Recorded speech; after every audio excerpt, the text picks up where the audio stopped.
Hey guys. Ooh, that's loud. Okay. Okay, can you guys hear me okay? Oh god, my glasses are dirty. Okay. Y'all give me a second. Is my internet better? I'm back here in my office. You know I'm always in the homeschool room. Oh Jesus. Okay. It's almost Christmas time anyway. You know I like to do my lives back here with the fireplace going behind me. The fireplace on the TV. Here I am. Hey guys. Okay. All right, let's see if it's better. Hold on.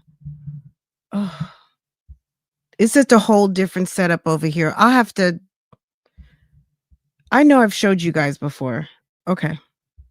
Let's see. Y'all, we got to get to the side chick murder trial. Come on. Okay. Okay. Let's see. Hopefully it's going to be okay. Share screen. Jesus. Okay. Why do I hear something? Oh.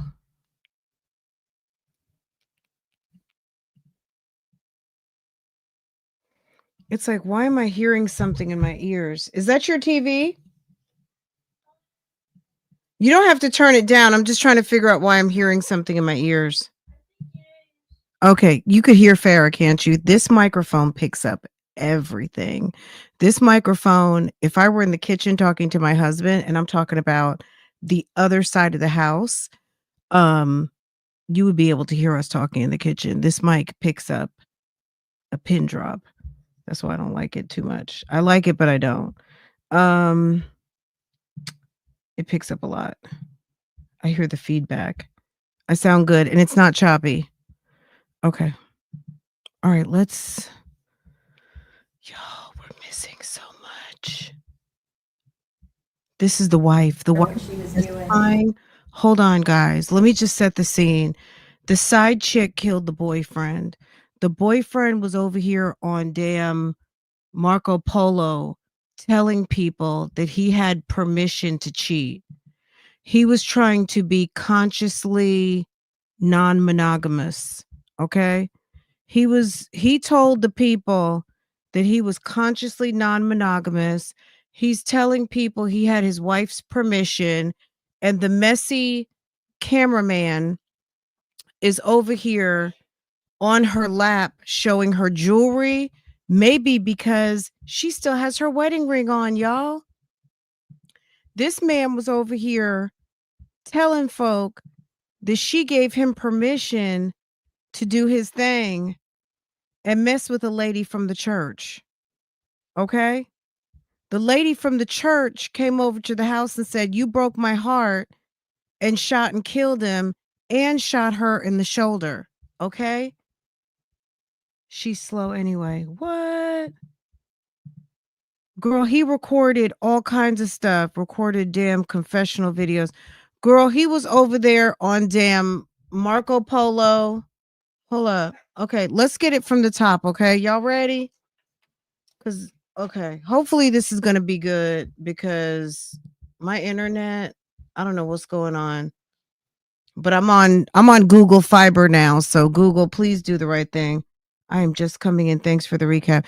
That's it in a nutshell, but I do have the arrest complaint, but I'm not going to read it now. I'll read it when we're done, but let me just go ahead and start to run this. You guys talk the opening girl, I said the opening credits. The opening statements roughly about 50 minutes between the prosecution and the defense, so they're not going to drag on. Thank you. um because I was like, I clicked in and maybe it wasn't even had started like an hour, and girl, ma'am was already testifying. Okay. And then she started testifying. Next thing you know, they start playing video. I was like, oh shit, let me call the girls because we're gonna have to watch this one. I wasn't sure about it, but because look at the prosecutor. Okay. All right. Let's bless his heart. Okay. But he's setting the stage and he's doing a very good job. Okay. All right, let's see. Where am I? Okay, but I'm gonna go off screen.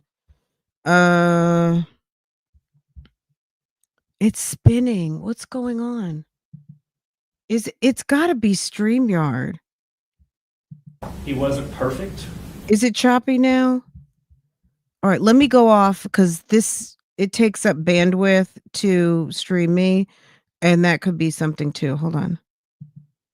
Let me get off the screen. Let me get off the screen. All right.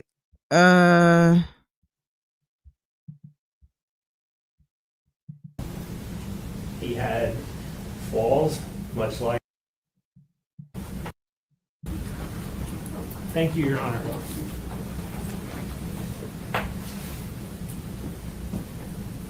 Rose Perry was a pastor of a church.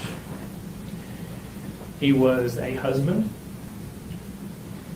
And he was a man who enjoyed life. He was 36 years old. Time of his death. He wasn't perfect. He had flaws, much like a lot of people have flaws. In the fall of 2016, he was one of the pastors at a church in Little Rock. He knew the defendant through his role at that church. She was a member of the church, and I believe she was a leader of a life group in that church. She was going through a divorce or had recently divorced. They talked about that. A sexual relationship between the two of them began sometime around February of 2017. And you'll hear that that relationship went on until sometime the end of 2018 or maybe even going into 2019. Went on for several years. Toward the end of 2018, I believe it was around October, Mr. Perry and his wife took a job, well, Mr. Perry took a job. He and his wife moved to Collierville in Shelby County because he took a job at Mississippi Boulevard Church here, also working as, I think, an executive pastor at that church. So not the senior pastor or the preaching pastor, but he was working with that church here in Shelby County. So they left Little Rock and moved here.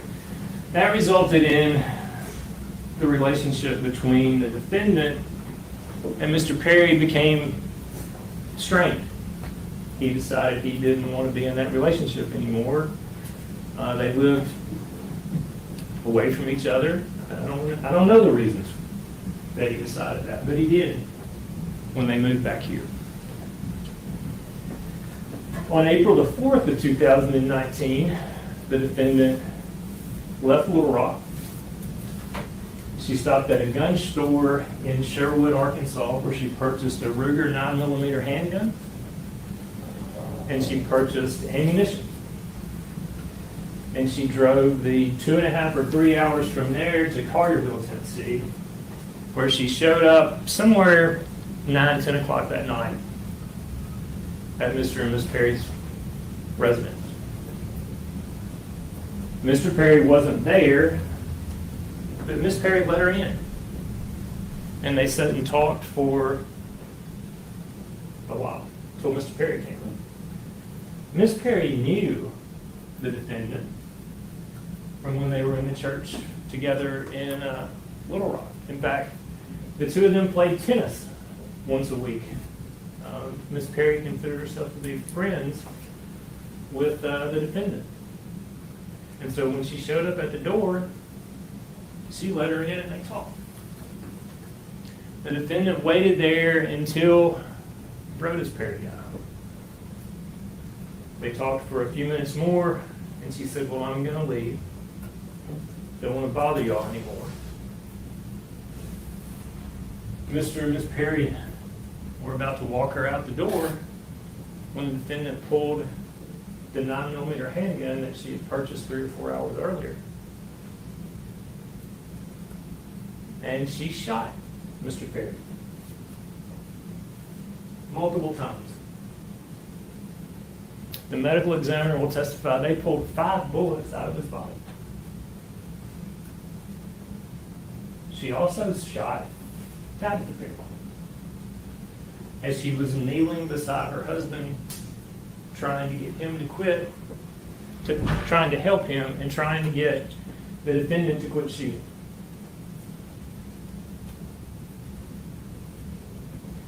She was still on the scene with the gun when the police department arrived.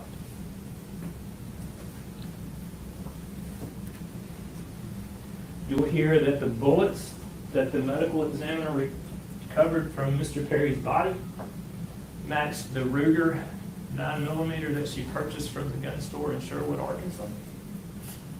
TBI, the Tennessee Bureau of Investigations, analyzed those, and those matched. You'll hear that the shell casings, 7, I believe, recovered from the apartment, were fired from the Ruger that she purchased from the gun store in Sherwood, Arkansas.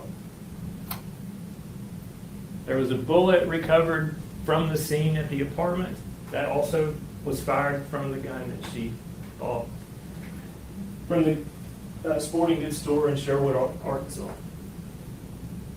You'll see video from the sporting goods store in Sherwood, Arkansas that shows the defendant going into the store, purchasing the ammunition and the gun, and leaving. You'll see the credit card that she purchased it with and the receipts where the last 4 of the credit card match, showing the date and the time that she purchased that handgun. She had all kinds of time to think about what she was doing. At the end of the proof, we're going to ask you to find her guilty as indicted in counts 1, 2, and 3 of the indictment. Thank you. Thanks. Thank you, Ryan.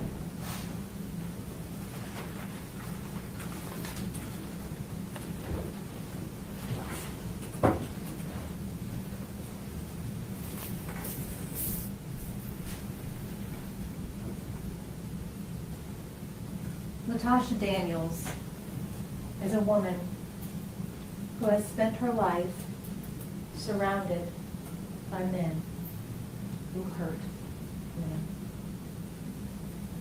Not all of those were physically abusive. Some were emotionally abusive.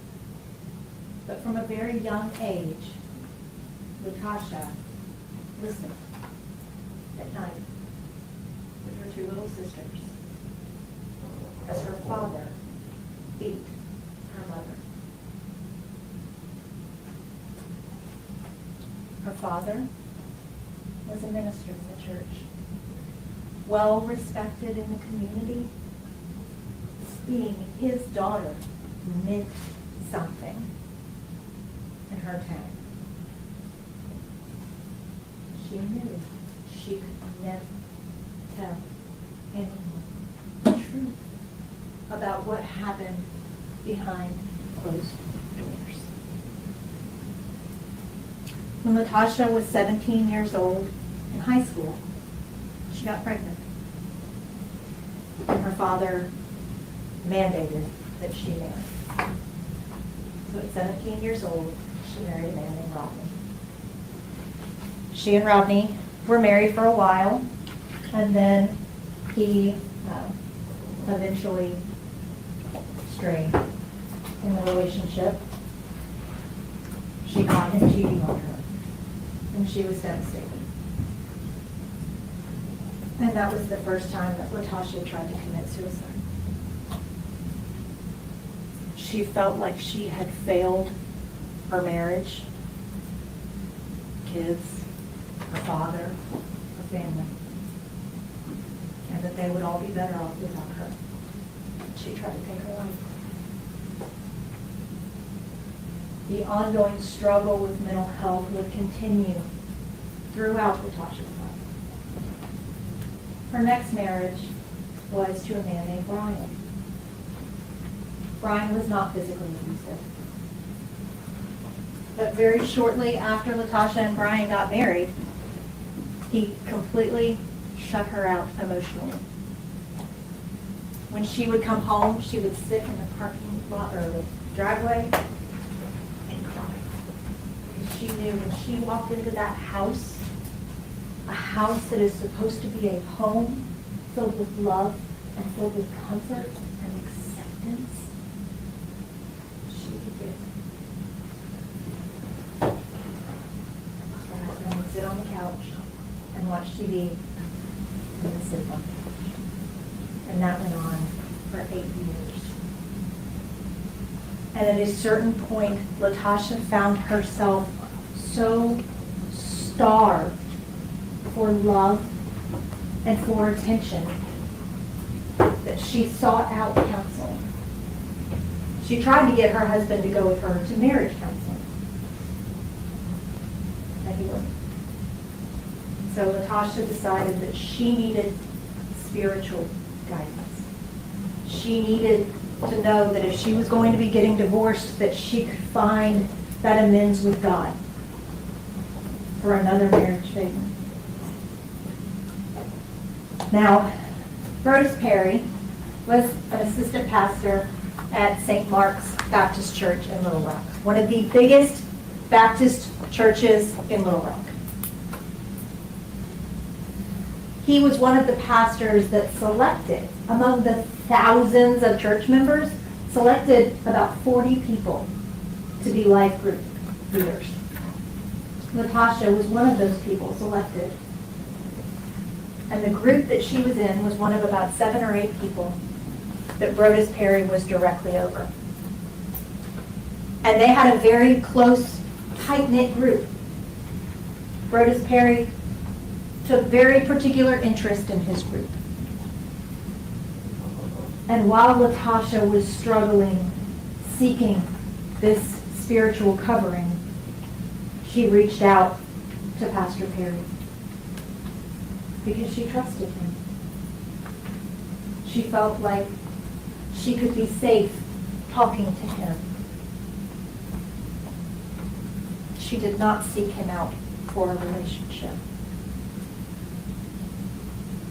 They met, had a counseling session where Latasha poured her heart out to him for almost 2 hours in tears,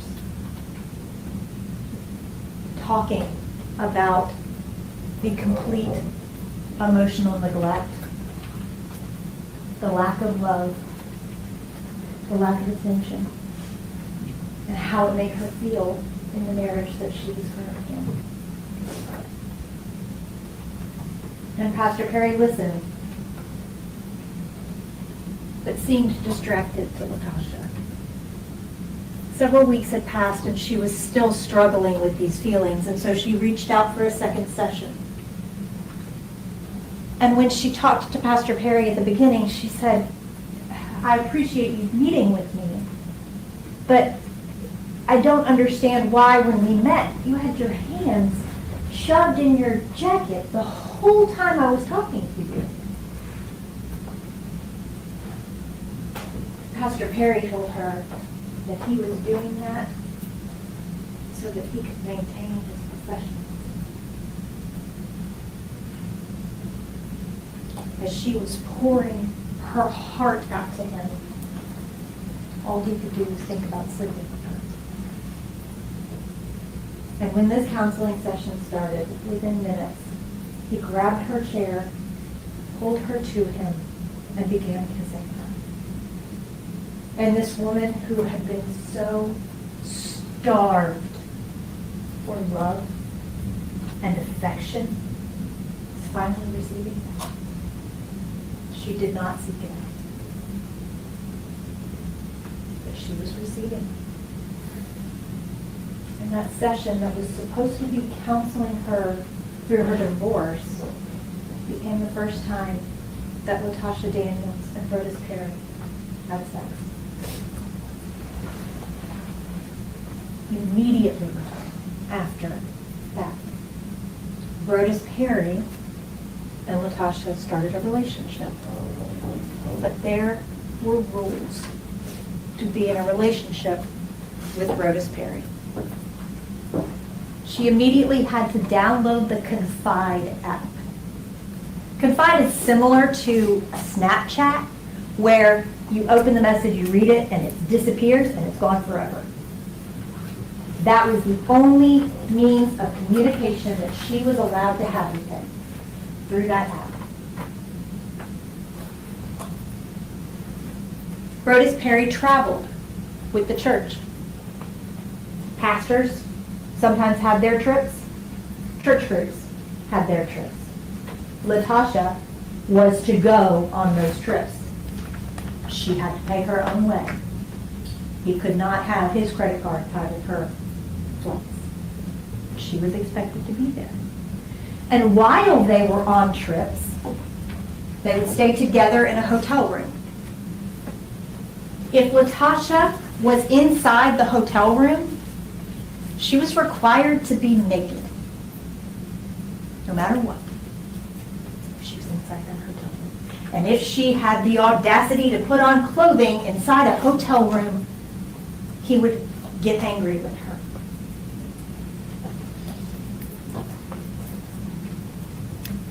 He went so far as to say, if we are ever together and I am suffering from a medical emergency, do not call 911.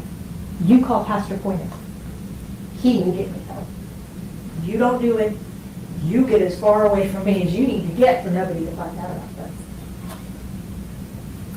By the end of their relationship, one of the rules was that Latoshia was required to answer him with either yes, sir, or no, sir.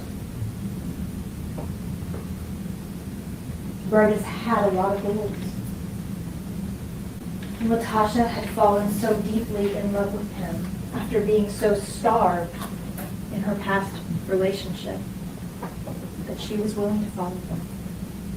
She was willing to do whatever he wanted her to do because he loved her. She loved him. There was a lot of guilt and a lot of shame around this relationship, though, because she knew that he was married. Now, she was in the process of a divorce, but she knew Tabitha. Brodus was interested in a unique lifestyle, something called ethical non-monogamy. Basically, what ethical non-monogamy teaches is that as long as everyone in the relationship is informed and honest, that even from a marriage, you can have extramarital relationships. Brodus told Latoshia this is a lifestyle that he wanted, and that Tabitha would allow him to have it. She was willing to let him engage in this ethical non-monogamy. And Brodus told Latoshia, you and Tabitha will be sister wives. You will live with us. We will have a life together. I just haven't told her. But I will. But I will. And so despite the shame and the guilt from this relationship, Latoshia proceeded to be there. As part of this ethical non-monogamy, Brodus had a chat group. And it all started around this book that is kind of the guidebook for ethical non-monogamy. The book is called The Ethical Slut.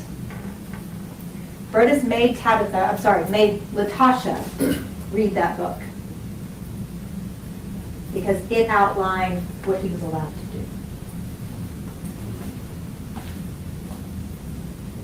In the big group chats about this book, Brodus developed this kind of side chat that was with him and two other women, where they discussed their ethical non-monogamy. Hours and hours and hours, Brodus talked to them via video about how Tabitha was on board with his ethical non-monogamy.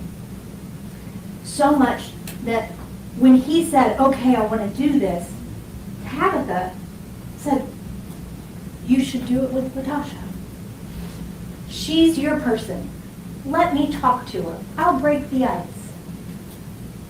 Tabitha selected Latasha, is what Brodus was telling the other women in this group. And that Tabitha was completely on board because he was being so honest and so open and so truthful with her, that he was so honest that not only could he have Latasha, he could have another woman too.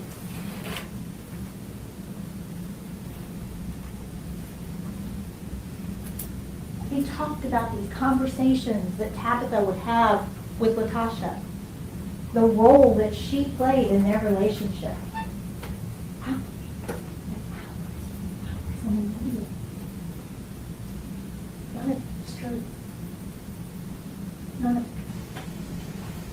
Tabitha had no idea that her husband was in this relationship for 2 years. Despite the fact that he was telling these women that she was completely on board and involved. And despite the fact that he was telling Latasha that she was on board with this lifestyle and that it would be okay. They would all be able to do this together. And so the relationship goes on.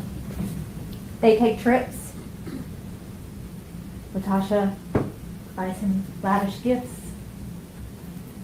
They are happy. They see each other almost every day. They start drinking bourbon together. They start going to cigar lounges together. They start biking together. They join a biking group. They would run together. Full relationship. That Latasha thought Tabitha had, thank you, even though she didn't know that. And towards the end of 2018, Brodus Perry got offered a position at Mississippi Boulevard Baptist Church here in Memphis. It's a big church here in Memphis. It's a prestigious church to be a pastor at here in Memphis. And Brodus talked to Latasha about whether he should accept this offer, and she said, yes, this is a huge opportunity, absolutely. She organized a going away party for him and Tabitha. After Brodus moved in October of 2018, he would come back to Little Rock. He still had his orthodontist in Little Rock, so he'd come back to get his braces tightened. And when he would come in town, he and Latasha would pick up where they left off. But things did start to change in the way Brodus was treating her. And around March the 15th, Brodus came in town and texted Latasha, I'm here at the hotel, come meet me. So she went. And on this day, she had the audacity to be wearing clothes when he walked in. He got very angry with her. And she apologized. And they proceeded to have sex. This was not a day that they made love. This is a day that he had sex with her. He was demeaning and degrading, borderline aggressive with her, which is something that he had never done before. Pulling her hair, shoving himself into her mouth, hurting her, slapping her. Nothing that she had ever experienced with him before. She felt so used and humiliated and broken by that experience with him, this man that she loved so much and had put so much of her life into, for him to treat her like a piece of trash. Or a product.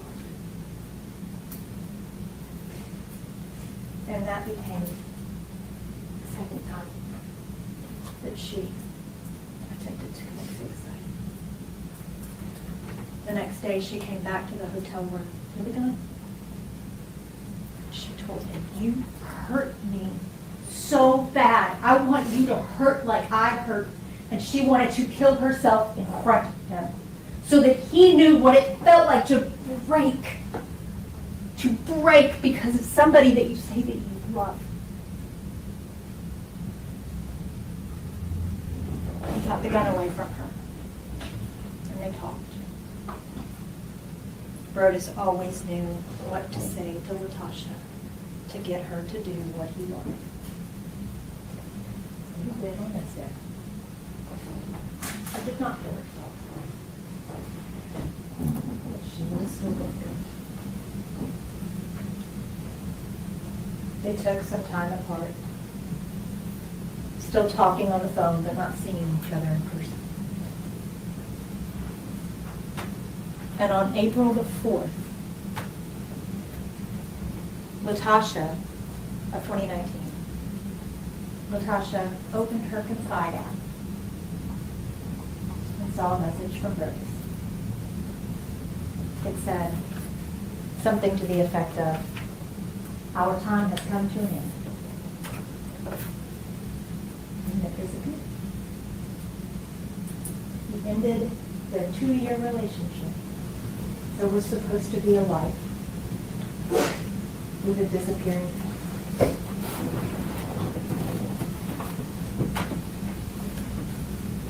And Natasha, I was right to want to die.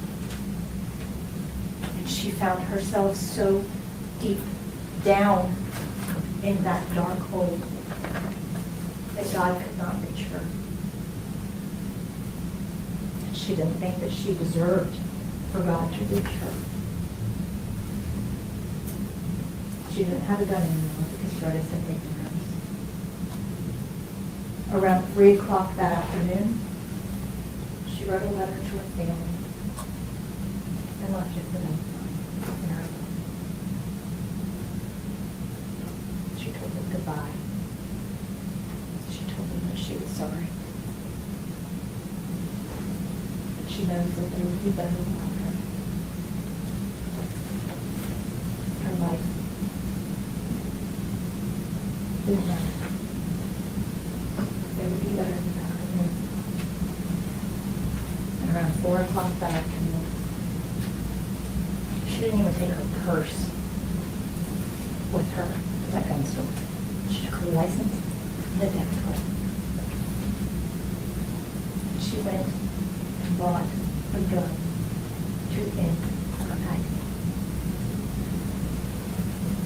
She had chosen a place that was of significance to her to go and commit suicide. It was in Jacksonville, Arkansas, Johnson Park.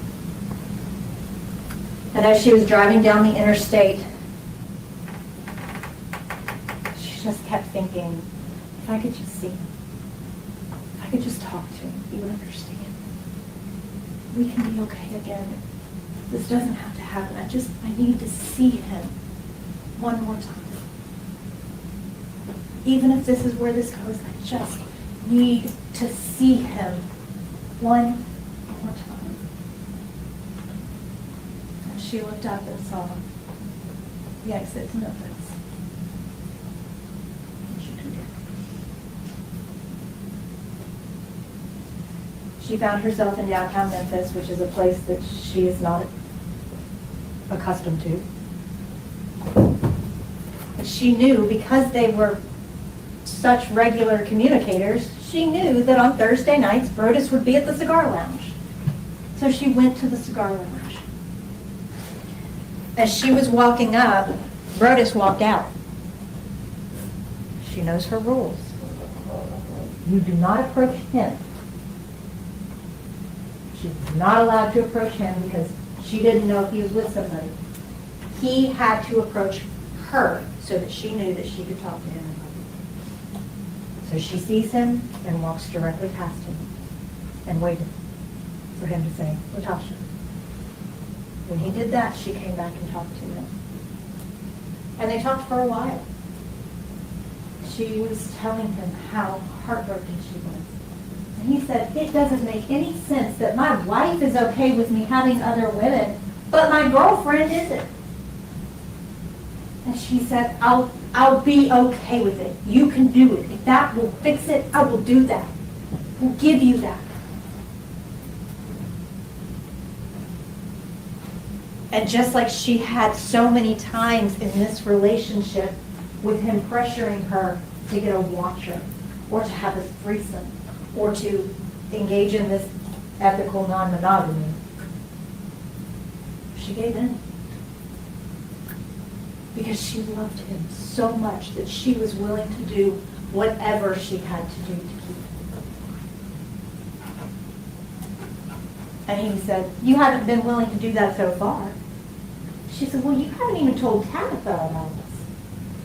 You know, how can I think that you're going to be honest with me when you haven't even told her? And so Berta said, fine. You want to tell her? We'll go tell her. Go to my apartment.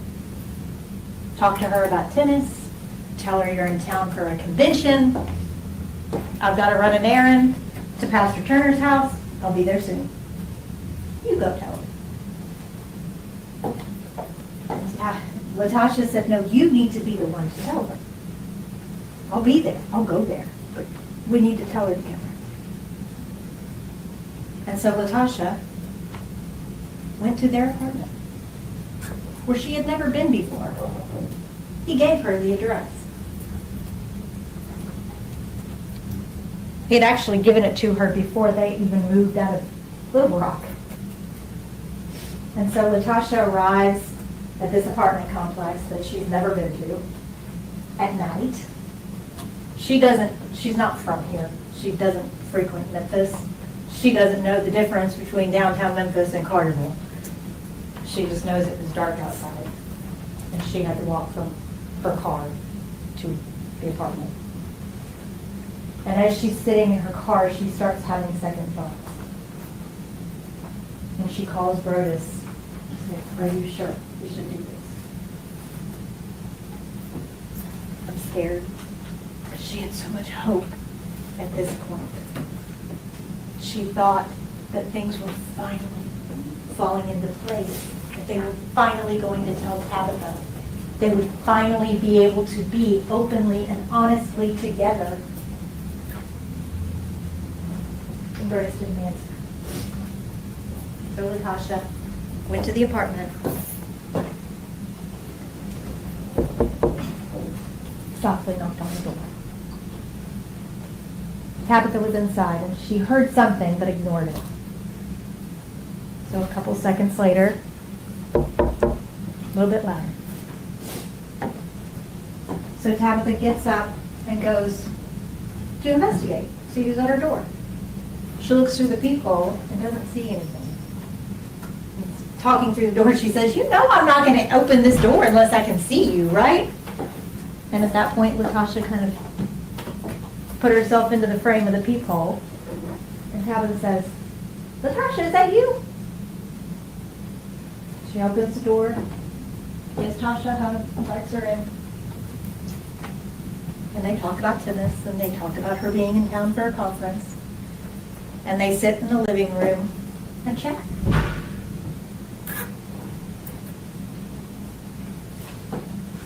Brodus comes home a little while later, walks in, and Tabitha texted him while she and Latasha were talking, and I've got a surprise for you. And so he walked in, and he just said, that wasn't the surprise I was expecting. It seemed very distant. So he sits, kind of makes some awkward conversation with Latasha, small talk, but he won't look at her. He will not acknowledge the elephant that Latasha knows is in the room. He offers her some bourbon. She says sure. Tabitha said no because she had been drinking earlier in the day, so she didn't want any more. And Brotus poured himself some. And they chatted for a few more minutes, but Brotus really started completely ignoring Latasha there. And she saw the writing on the wall that this wasn't going to happen. He wasn't going to tell her. And so she said, you know what, I'm not going to keep going. But she wanted to talk to him. She wanted to find out why. She said, Brotus, walk in my car. Southern hospitality, you're the man. You know, will you walk me to my car? He said, no, Tabitha will walk you out. She said, no. Be a gentleman, walk me to my car. And he said, no, Tab will do it. So Tab got up, started walking out. She did not even understand the enormity of that moment behind her. When he wouldn't even walk outside and take a moment to talk to her. She put her hands in her pocket and she felt the gun was in there as she was reaching for her keys. She did not think about what was happening. This was not what she came there to do. In that moment, she broke. And she did shoot Brotus Perry. While screaming, he broke my heart. And Tabitha ran to shield him and jumped in front of him. And that is when she got struck in the shoulder. And Tabitha said to her, Latasha, you shot me. And Latasha said, no, I didn't. She said, yes, you did. You shot me. And Latasha said, I didn't mean to shoot you. And Tabitha said, just go, leave. The police are on their way. Just go. Because Tabitha, when all this started, was already outside. She ran to the neighbor's house, knocked on the door, and said, call 911, and then ran back in. Latasha had never threatened her, never tried to shoot her, nothing. This was a moment that broke between Latasha and Brotus. But it was not a moment of cool, calm judgment. It is not what that night was supposed to be. That night was supposed to be a start, not an end. But that night, she broke. And she lived with that every day. And it hurts her. She feels shame about what happened. To know that her hands with her.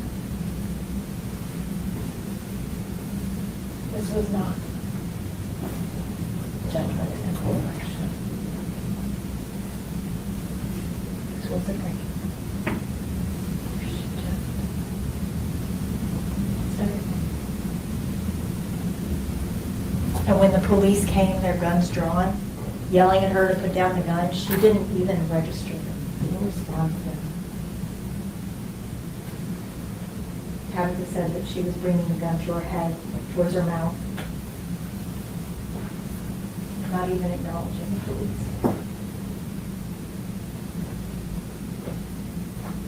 And in assessing the situation, police determined that they should use a non-lethal round. And they shot Latasha in the chest with that non-lethal round. She was thrown to the ground. Did not.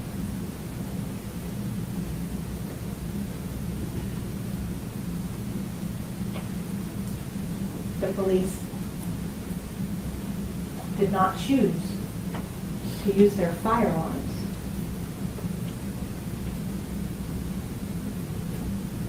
They chose to use a non-lethal round. They actually tried to use a non-lethal round first and the gun jammed. They ran down to their car and ran back up with another non-lethal round. No other shots were fired during that entire time.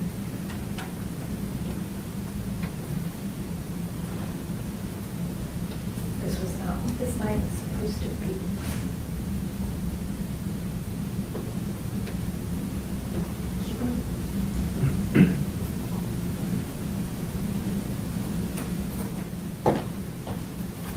State you may call your first witness.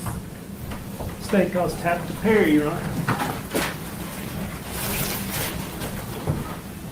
The doors approach.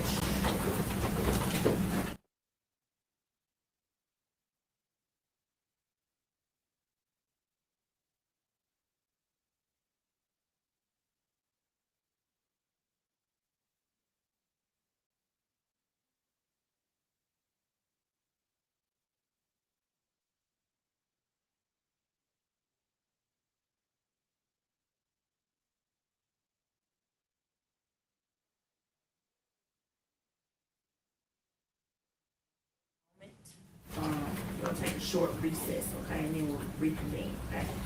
What's that in brief recess? You're leave your pen pad in the chair and follow me.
Okay, guys, can you hear me?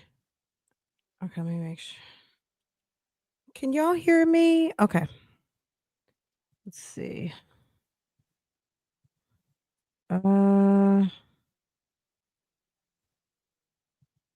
I know there's two of me on the screen, but I'm in the other. Okay. All right. Ooh. Okay. All right, guys. So yeah. Okay, juicy, right? So the wife is coming to the stand. She's gonna be on in a second. Um, and we're on like a little bit of a break. I wanted to come and see what you guys were talking about. I'm listening. I had to run to the kitchen for a minute. So now I'm in another part of the house. So just bear with me. But yeah, this is juicy, right? So the first witness is going to be the wife, and it's not going to be cute. So the wife basically is going to state, which I don't want to ruin it, but she's going to say that she had no idea that any of this was getting ready to happen. She's going to say that like, what relationship? As far as she was concerned, there was no relationship. As far as she was concerned, she didn't know anything about any sort of agreements, any sort of a throuple, any sort of anything. And that's when Miss Latasha Daniels, side chick, her lawyer is going to start with these videos because apparently the reverend, the pastor, was over there on an app called Marco Polo. I don't even know if they use Marco Polo anymore, but you know, Marco Polo, I don't even know, girl. Marco Polo, it's like if I was talking to you, me and you were having conversation, you would send me a message, I would see your video, and then I could bounce back with another video. I don't even know if anybody uses that anymore. But anyway, so they were over there on Marco Polo, and then I guess some other app that she talked about in her opening statement, and some foolishness. And he had ma'am caught up in the game. Um the wife survived. She's the first witness. Yep, she's coming up. Um the wife survived. They look, I don't know what the wife doesn't want to show her face. I'm assuming she's telling the whole truth and nothing but the truth, but that marriage was doomed. I'm just gonna, from the outside looking in, as girl, the outside looking in, like one sis to another, that marriage was doomed. Okay, that's number one. Number two, as a married woman, baby, that marriage was doomed. Um, Number three, the type of husband you had, baby, he's horrible. Horrible. It seemed like he was a big manipulator and liar. And you know, she gonna be all right. Miss Tabitha, you gonna be all right, sis. Okay. Just get past this trial and Miss Tabitha's gonna be fine. Latosha, you got caught up in the game and you played yourself. I'm sorry. That's my spoiler alert. That's my opinion right now. Yeah. Tabitha, you gonna be okay, sis. Cause that guy was bad news for real. So okay, let me go check on things. It should be coming back in just a few minutes, not give it just a minute. Girl, awful, right? Hold on, let me see.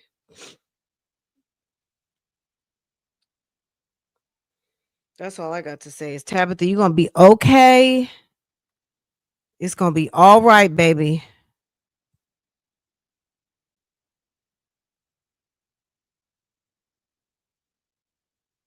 Let me check on what's going on here. Let's see how long this break is. I would advance, but I'm not back in my office, so hold on just a second. Okay. Okay.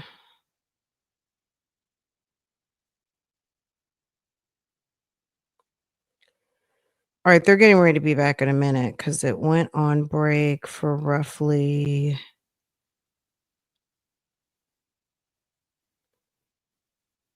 It went on break for roughly 10 minutes. Okay. Girl, we getting ready to get to it in just a second. So, okay.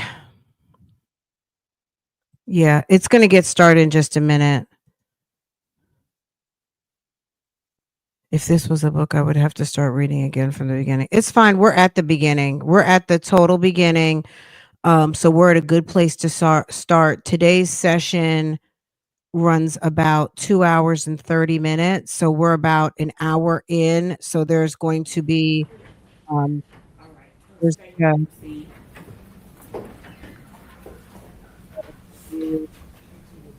to be coming back in just a second. And then the pastor's wife is going to be taking the stand in just a moment, in an abundance of caution. But one thing that you're going to notice is when they get to her while she is testifying, the camera person zeroes in on her. It appears she has on a engagement ring. You know, some people wear engagement rings as wedding rings. It appears that she is wearing. She's wearing something on her married finger, on her. So I don't know if that's her old wedding set or she's moving on. I don't know, because this happened a while. This happened. The bank door. She's recording everything, so we want to make sure we get everything you say. When were y'all married? Let me get all the dates for you. February 2014. And were you married no. to him in April of 2019 when he died? Yes. How old was he at that time? Let's see. I think this happened in 2019, y'all. This happened a I'm gonna minute ago. Yeah, ask you something, 2019. ask you if you So can she identify. is, you know, she could have moved on for all we know. We don't know what's going on with the Can you former identify that? Yeah, Mrs. that's Uh, Judge, I'll ask that be marked State's Exhibit 1, please. No objection. all right, guys, let me let you. I'm gonna go back on silent. Here is exhibit 1. May I publish that for the jury? Yes.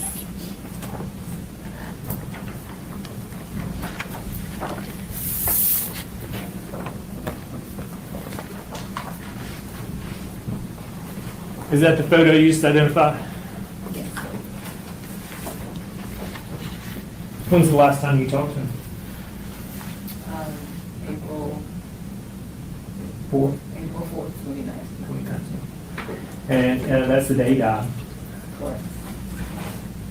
Were you there when that happened? Yes. Where were y'all living at the time? Holderville, Tennessee.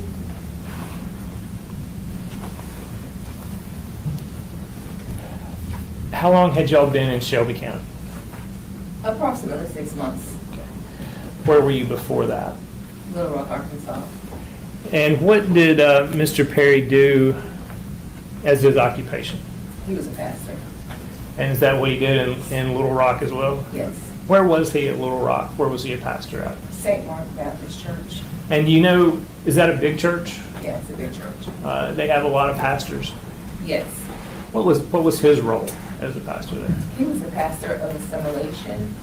So his responsibility was basically new members as well as small groups. Did he do any counseling or anything at that church? No.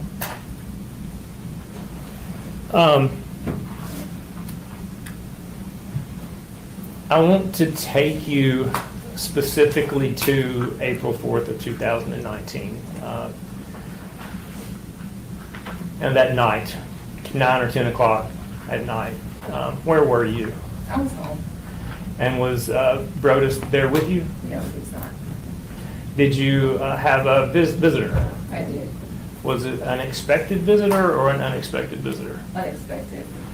Kind of tell me how that went. I heard a knock at the door. So me and the dog went to the door. I didn't see anyone. Well, the people was covered. And so I thought it was Brodus just playing around. So I said something like, I'm not going to open the door if I can't see anyone. So I went and sat back down. And I heard a knock again. So I went back to the door. And I peeked out the door. And I saw like a lock, like swinging. And I was like, Tasha, is that you? And she, nodded, yeah. So I was like, okay, let me put the dog up. I went and put the dog up. And then I came back and opened the door. Okay. So you knew Latasha Daniels. Yes. Is she in the courtroom today? Yes, Can you point her out for us, please? right there. What color shirt she wearing? Blue. Light blue or dark blue? Light blue. For the record, Judge, she's identified the defendant. Well, let the record reflect the defendant has been identified. How would you describe your relationship with the defendant? Friendly. Okay. You knew her, you may have said this, where did you know her from? I knew her from church In Memphis or Little Rock? in Little Rock. Did y'all do other things together outside of church? I would say from maybe July to October, we played tennis together like once a month. I went to a couple dance classes. I think she had a former client who taught dance, so I went to a couple dance classes, or my life group would go with her life group to a couple dance classes. So it was somebody you knew from church, somebody you knew from some events at church, somebody you played tennis with occasionally, so you knew her fairly well, would you say that? Yeah.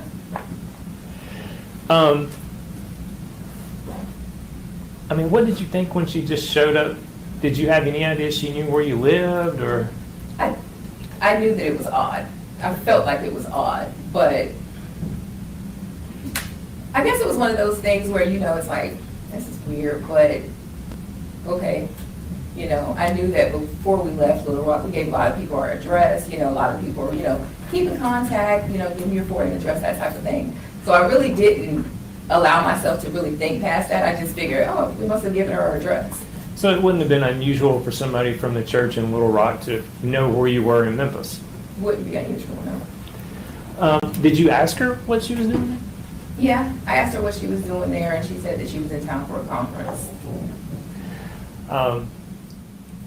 So what'd y'all do after you I invited her- welcomed her in, and Yeah. and what happened then? I invited her in, and we just sat on the couch and just kind of caught up. You know, how are you? What's going on? How are the kids? You know, have you been playing tennis? Stuff like that. Just really small talk.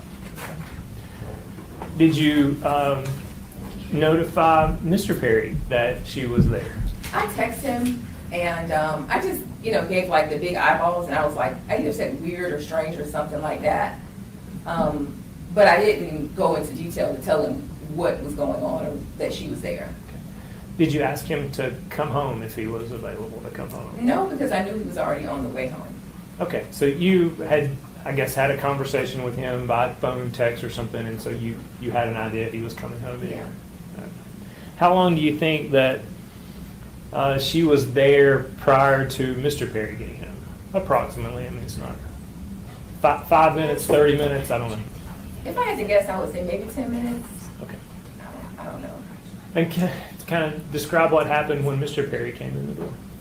He came in, and he's like, I thought there was a surprise here for me. This isn't a surprise. This is an unexpected guest. You know, real agitated. Did he seem to know that she would be there? No, he didn't give away to me that he thought she would be there. So he said that, and then he was, you know, telling me about, he had brought me some aminos or something, and just regular small talk. And then he sat down and started basically grilling her about why she was there. Okay. And how long did y'all continue to have conversation after that? Yeah, anything but it to was, eat, drink, anything like that? I think they may have had bourbon. I didn't have any. I think that, I'm pretty sure he offered bourbon. Yeah, How long would you say that she stayed? after he got there. After he got Maybe another 10 minutes. And what happened? She said, well, I'm not gonna keep you guys. I'm gonna, head out or whatever. So we all got up to walk to the door, and I led, and she was behind me and he was behind her. And I walked to the door, and I'm just giving this little spiel about not speeding in the area, just making small talk as we go to the door. I open the door and I go out. We're on the second floor, and I'm like right at the steps when I turn back, and I'm like, okay, no one's behind me. And then I see her pull out her gun and start shooting. Was she inside of the apartment or outside? No, she was outside of the apartment, and he was like standing in the doorway, like in the threshold. Had she ever, since she got there and you let her in, had she left the apartment to go back to her car or anything? No, So she had brought the gun in with her when she came into the apartment? yes.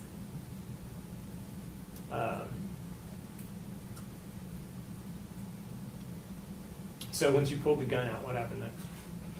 She started shooting, he hit the ground, and I started running toward him, and she told me, like, basically back off. So I stopped and I ran to the neighbor's door and I banged on the door, called 911. She went back into the apartment, so I went back into the apartment because I'm just trying to figure out what is going on. Like, why is this happening? So I'm, screaming naturally, why is this happening? What's happening? Why are you doing this?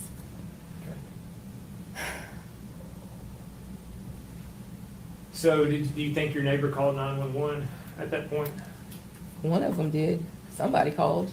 When you got back into the apartment, did the defendant still have the gun in her hand? Yes. And what was going on then? I guess at that point, I'm basically pleading, like, what's happening? Why are you doing this? Please leave, and she's, kind of pacing a little bit, with the gun. At some point, the gun was reloaded. So she fired until she ran out of bullets? Mhm. Were you ever shot? I was shot. Tell me about that. When did that happen? Where were you? Well, at some point I got on the ground, and I can't remember if I got on the ground immediately, but I was on the ground and I was kind of hovering over him, you know, kind of in my mind. I'm like, let me cover his head, you know, so he doesn't get shot anymore. And, you know, she was yelling at me to move, and I wouldn't move. So I got shot Where'd you get shot? in the shoulder. Tell me about those injuries. Where and how were you treated? What have you had to deal with since being shot? So it went into the shoulder, it broke this bone, and so at the emergency room, they decided that they wouldn't remove the bullet because, sorry, No. Take they, your time. they felt like it wasn't gonna move, so they just didn't remove it. But when I got to Jacksonville, I know that's home, Florida. I went back home, and they noticed that the bullet had started moving. So the first doctor I went to was like, "This bullet is too close to your lung, so you know it's gonna have to go." And I went to first I went to the orthopedic doctor, then I went to another doctor, and they decided to just remove it. And by the time it was removed, it was coming out of my back. So the bullet had punctured the skin and was poking out of my back. So I had to have it surgically removed. So did that cause you a lot of pain the night you were shot? Yes. A lot of pain between being shot and having the bullet removed? A lot of pain. And then the surgery was also not comfortable, I'm guessing, as well? Right. And then the shoulder is still broke on top of that. The bone Still. here is, you know, it was still broke the whole time. So there was the bone healing on top of the surgery and everything else. Does it still cause you pain even today? Sometimes, depending on what I'm doing, I'll get like a sharp pain. There is, I mean, we've talked about this since, but, and I don't know, do you dispute the fact that Mr. Perry and the defendant were involved in a extramarital affair at the time this happened? I don't now, no. Prior to Mr. Perry's death, did you have any idea that the defendant and Mr. Perry were involved in any kind of an inappropriate relationship? No. Did Mr. Perry at any time have any conversation with you about he would like to have a relationship with Latasha Daniels? No. Did he at any time have a conversation with you about he wanted to have a relationship with anyone other than you, a sexual relationship with anyone other than you? One time he told me about a book that he wanted me to read. Right. That was about the extent of it. Is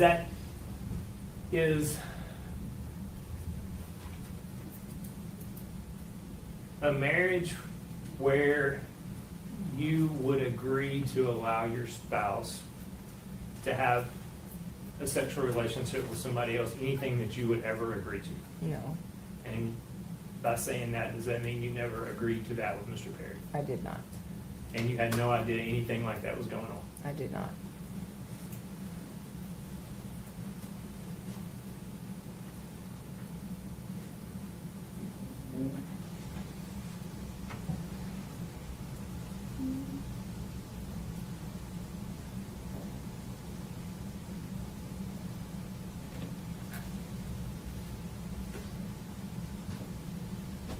When you were on the ground trying to protect Mr. Perry, and I think you testified to this, I just want to make sure I heard you correctly. Did you say that the defendant was telling you to move, Yes, and you refused to move, yes, and that's when you were shot? correct.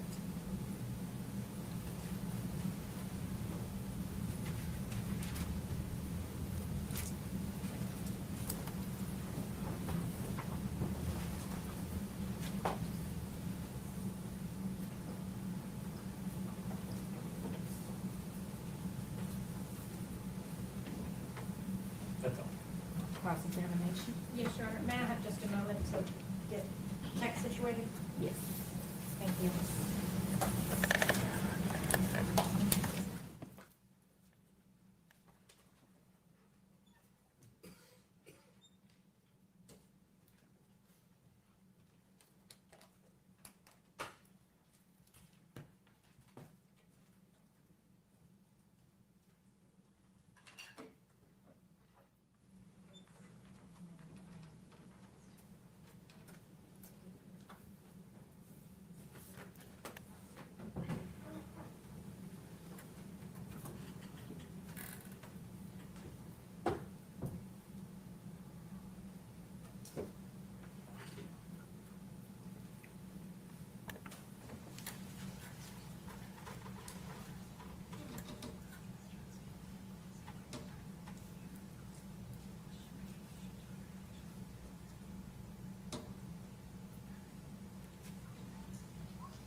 Thanks, Archie. Please, I apologize if I defer to Perry, because that was just what I've known you as. Please feel free to correct me, okay? I want to talk to you about some things regarding this case, okay? First, I want to talk about ethical non-monogamy. When you were on direct, you told Mr. McAlpin that there was a book he wanted you to read. That book was called The Ethical Slut. I guess. I don't think I ever considered it enough to know the name, but I guess. And that was something that he was interested in and brought to your attention. Right. He told me about this book. Hey, I read this book. I think you should read it. Did he tell you what it was about? I think I've gathered what it was about. Yeah. What did you gather it was about? I gathered that it was about people who are in open marriages. And is that something that you were interested in? No. Now, there was an ethical non-monogamy group that Brodus was in, right? His book club. Right. Apparently so. And did you know about the chat group that he had with 2 other women regarding that book? Not at the time. This is something I learned about maybe 2 years after his death. I knew that he was in a book club. I didn't know what kind of book club it was. To know Brodus, to know that he's very, very much a nerd. I would say after he died, I probably gave away 1,000 books. So to say I'm in a book club didn't seem out of the ordinary to me. So, did you know that he was on this, and this was on the Marco Polo app that he was talking to these women, right? Did you know that he was talking to people on that app? I did know, because I asked him, why are you always on this app? And he said, well, I'm in that book club, and instead of constantly typing back and forth, we just get on the video and chat about the books that we're reading. And you saw him on there a lot? Like, when you log on, you can see who else is on. So I'm like, why are you always on the app? Did Brodus ever talk to you about bringing a watcher into your relationship? No. Did he ever talk to you about Ms. Daniels being a watcher in your relationship? No. Did he ever talk to you about wanting to have a girlfriend outside of having you as his wife? No. Did you select Ms. Daniels for Brodus to have a relationship? No. I'd like to show you some videos, okay? And it will be clips mostly. And then I'm going to ask you some questions about those clips, okay?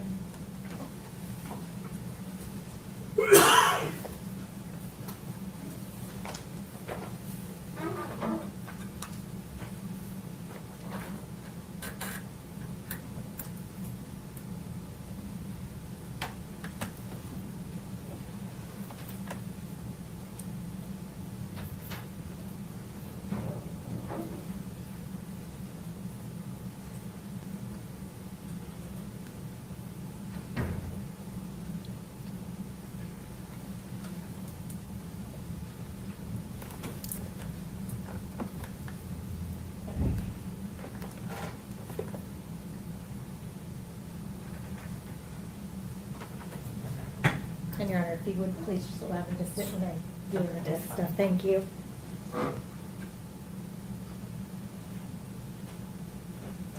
Well, I am at a place now where I want to expand this ethical non-monogamy, and I just, your opinion matters to me because we are in this relationship. But at the same time, like I said from the outset, I want to be respectful, but I also want to let you know that,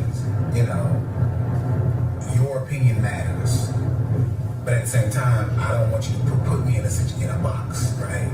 Because while we talked about it in theory, this is now the practice part. And with Tabby perfectly fine with, the situation, because how I've handled and been honest and transparent and open with her with regard to this current relationship, me expanding it is not an issue for me. Basically, she told me, we can talk about it when you think it's worth talking about. But the way that you handle this, I'm fine with not trust your judgment because you haven't given me a reason not to. But I,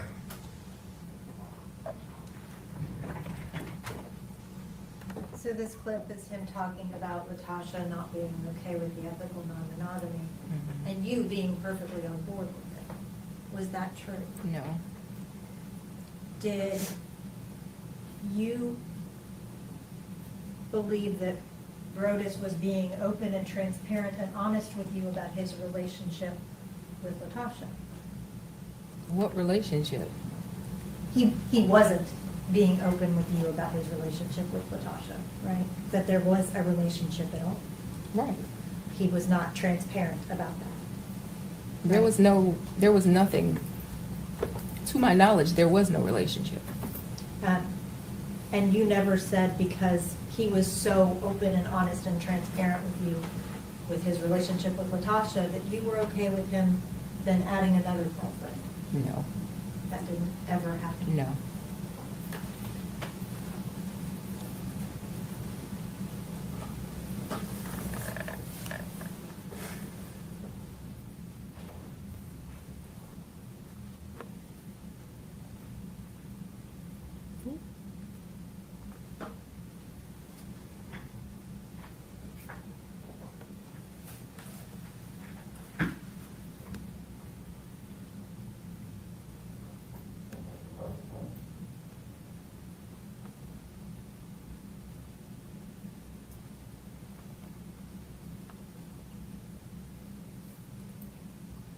and photos aren't an issue at home, but I get it, but it ain't an issue.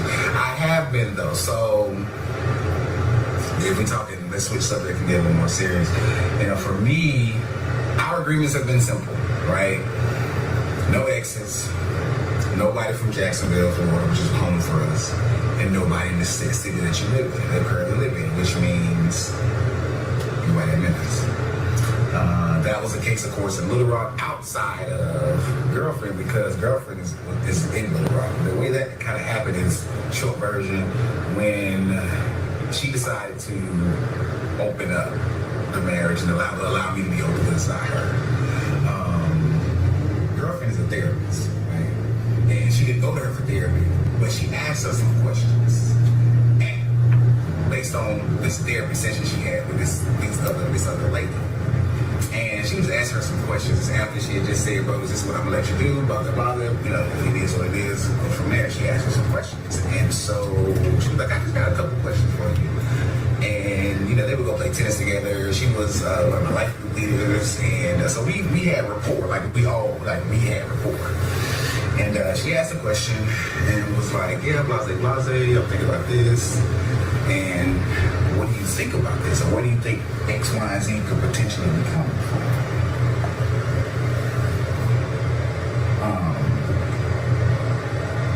And I'm sorry, I'm looking to see who's in the cigar lounge because this is not what I really frequent that often. So I'm kind of careful about who potentially is in here because I don't want the blast out there. So, you know, I really want to go in and go chill in the back, but I'm not a member. But yeah, I'm trying to make over in there now. But anyway, so the next thing that she shared with her was, you know my husband like you, right? Well, he thinks you're attractive. And she was like, what? He's like, yeah, I know what he likes, and he thinks you're attractive. Not that he's been rude or anything like that. We've had conversations. Well, you know, we did, because like one time we was hitting around having a watch. And she asked me, I was like, well, you gotta get her. I ain't gonna get her, so I'm coming across this creepy guy, right? We're trying to spice things up.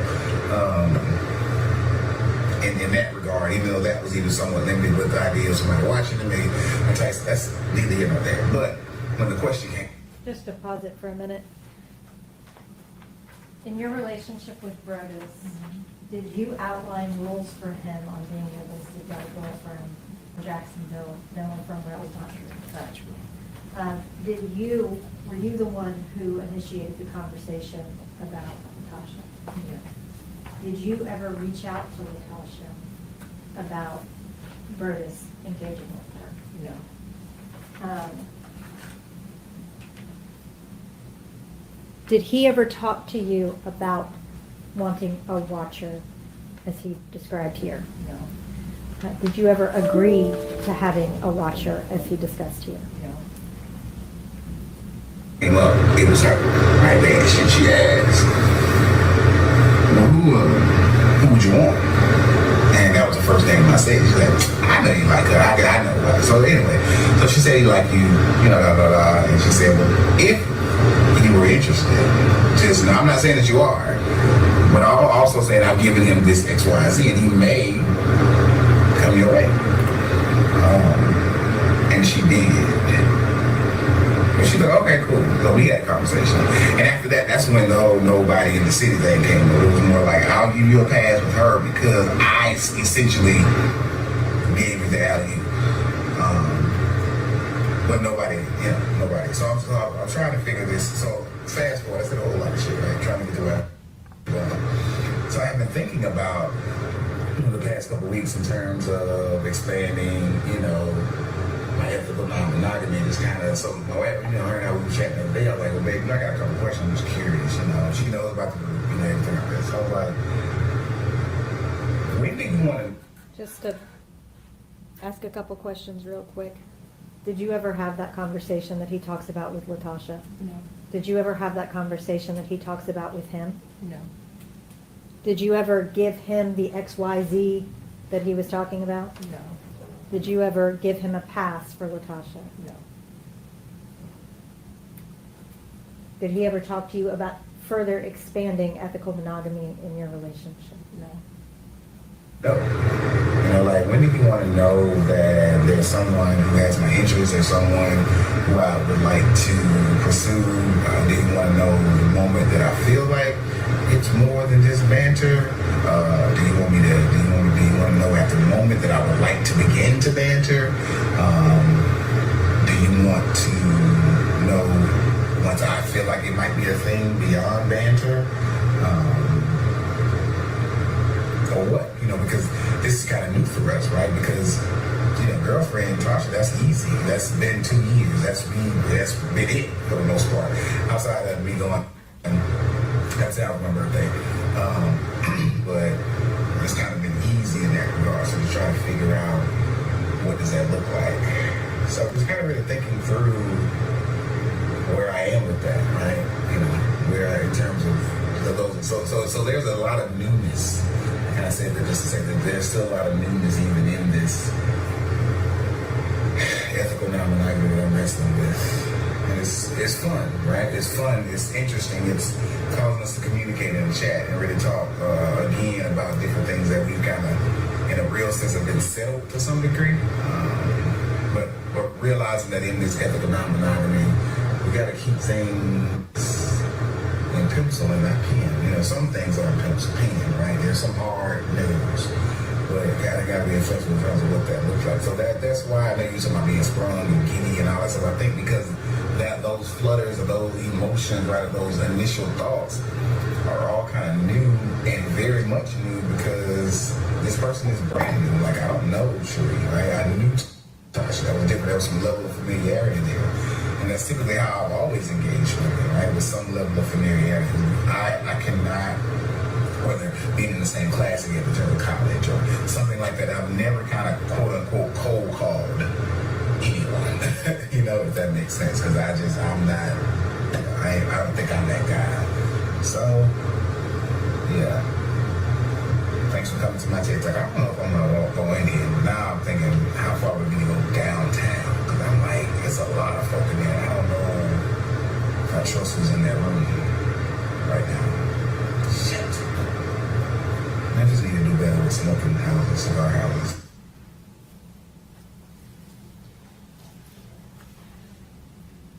Did he ever have that conversation with you about when he needed to tell you if he was wanting to banter with someone or when it would go past banter with someone? No, That never happened? no.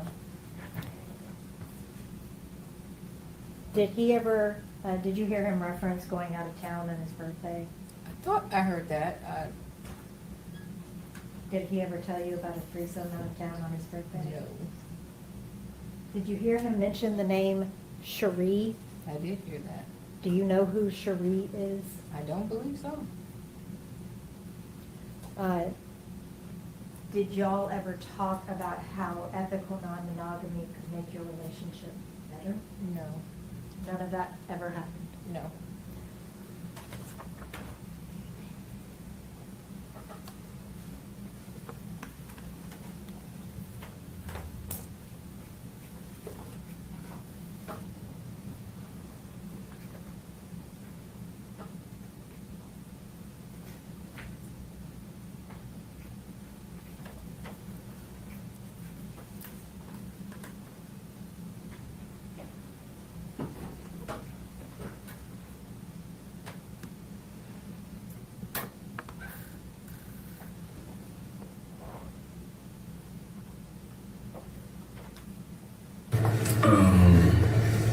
Alma Bear and brother advice at this point, and I know Danielle, you won't hear.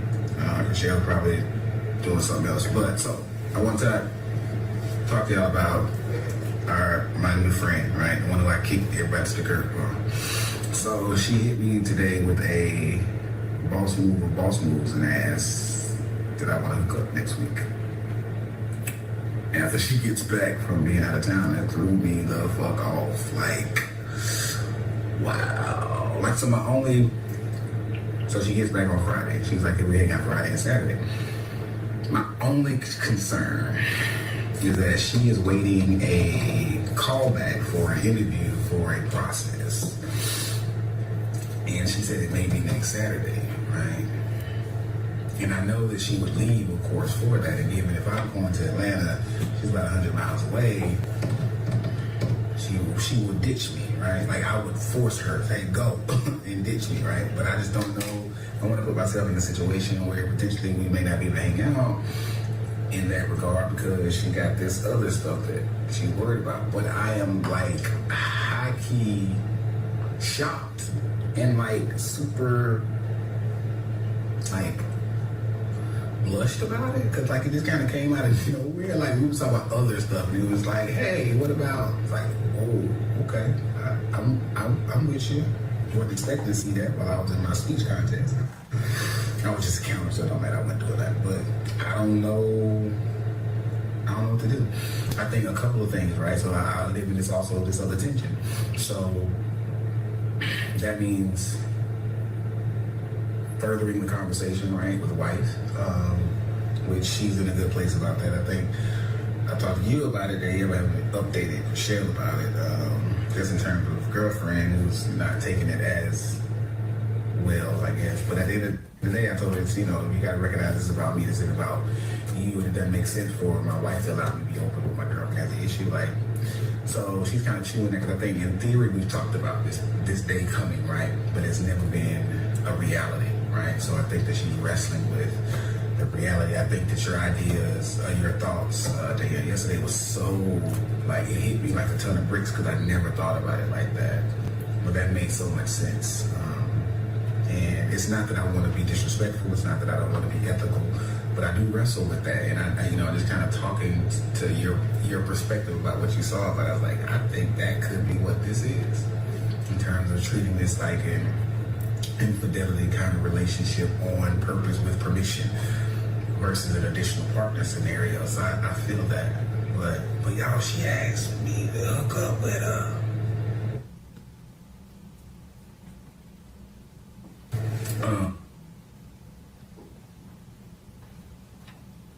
Did Brodus ever talk to you about engaging with a woman in Atlanta? Was he open and honest and transparent about that? No. Did he, or did you tell him that you were open to him doing that? No. Had y'all been talking about that day coming where he would further expand to another girlfriend?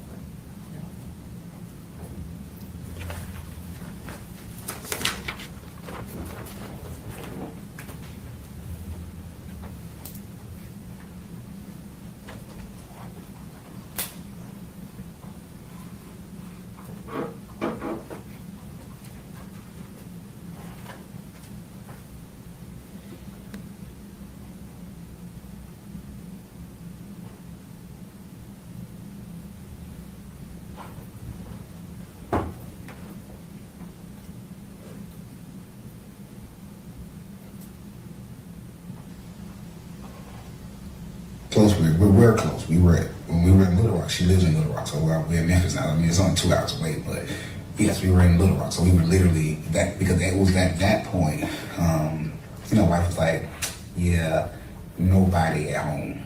Like, this is an exception because I kind of threw you that, but no, you ain't dealing with nobody at home. Like, that was Jacksonville, so our hard nose, and though Jacksonville was your hometown for us, no exes and no place in your current city. Those are the hard no's, right? She got an exception because it was there that she realized, well, yeah, I don't think I want him to be dealing with all these people, all these women, and no doubt these women would be in the church because that's all we do is kind of hang around, or in the community or close enough. So it was kind of one of those things.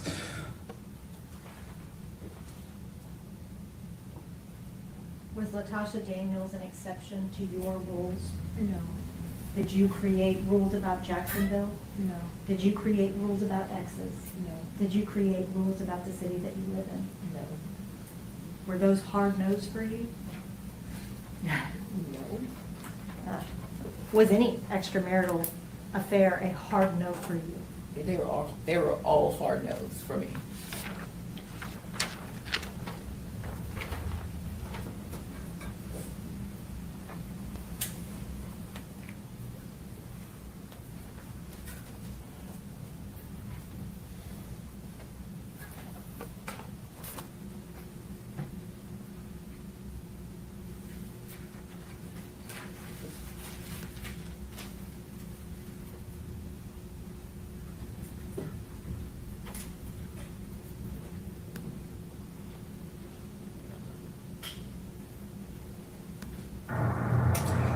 Before I can say a word, she hits me with, I'm sorry. I'm like, sorry for what?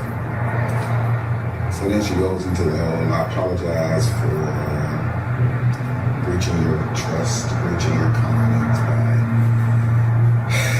telling my boss, my former boss before, about the situation. Her reasoning was that she felt like you all said, if he could appeal to my quote-unquote greater senses, that I would realize the mistake that I would be making by losing such a wonderful woman. She also apologized. I said that she apologized to Tabitha when Tabitha talked. She told me that Tabitha told her that their conversation was their conversation until she revealed it, so she was not going to talk about the contents with what they discussed. She basically said, I feel like I know what you're going to tell me. And at this... Who is P? He is our friend and former pastor. Is that Philip Pointer? And he was also a pastor at St. Mark's. Correct. Did you know that Pastor Pointer knew about the relationship with Latasha? No. Did Latasha reach out and apologize to you after she threatened to commit suicide? No. Did you ever have a conversation with her about that? No.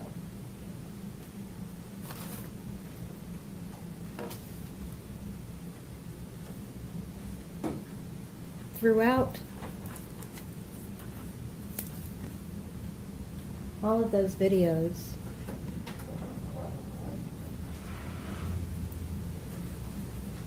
very convincing talking about those things. Would you agree? I would agree. And none of it was true. No. I want to talk to you about your relationship with Curtis, okay? Y'all were married for about 5 years. How long did you date before you got married? About a year. You were a second wife. Correct. And at no point during your relationship, with you at least, did he discuss this watchers or non-monogamy? No.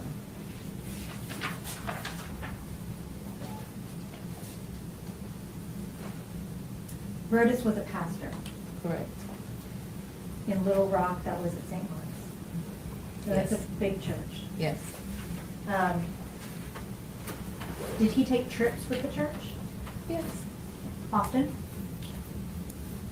When you say trips, like international trips or? Both, international and local, Israel, Yeah, Savannah, El often. Dorado. Did he take those with the other pastors? Sometimes. And he also took them sometimes with other church members, like the church groups. I can recall one time, maybe a time or two, where there was like a training conference or something like that. Yeah. They did, the whole church group was for Israel, right? Correct. Okay. And when he got the job at Mississippi Boulevard, that's a big deal to be a pastor there, right? I guess. It's a big church here. It's a big church. And now on direct, I thought you had said that he didn't ever do counseling for, St. Mark? at St. Mark's, but I thought you told the police that he sometimes did. You just didn't know that he counseled Latoshia. I've never known him to do counseling. Did he ever tell you that he counseled Latoshia? No. But you knew that she ended up getting divorced. I did know that. Now I want to talk to you about Latoshia, okay? Okay. You knew her from church, Right. and that was St. Mark's in Little Rock. Correct.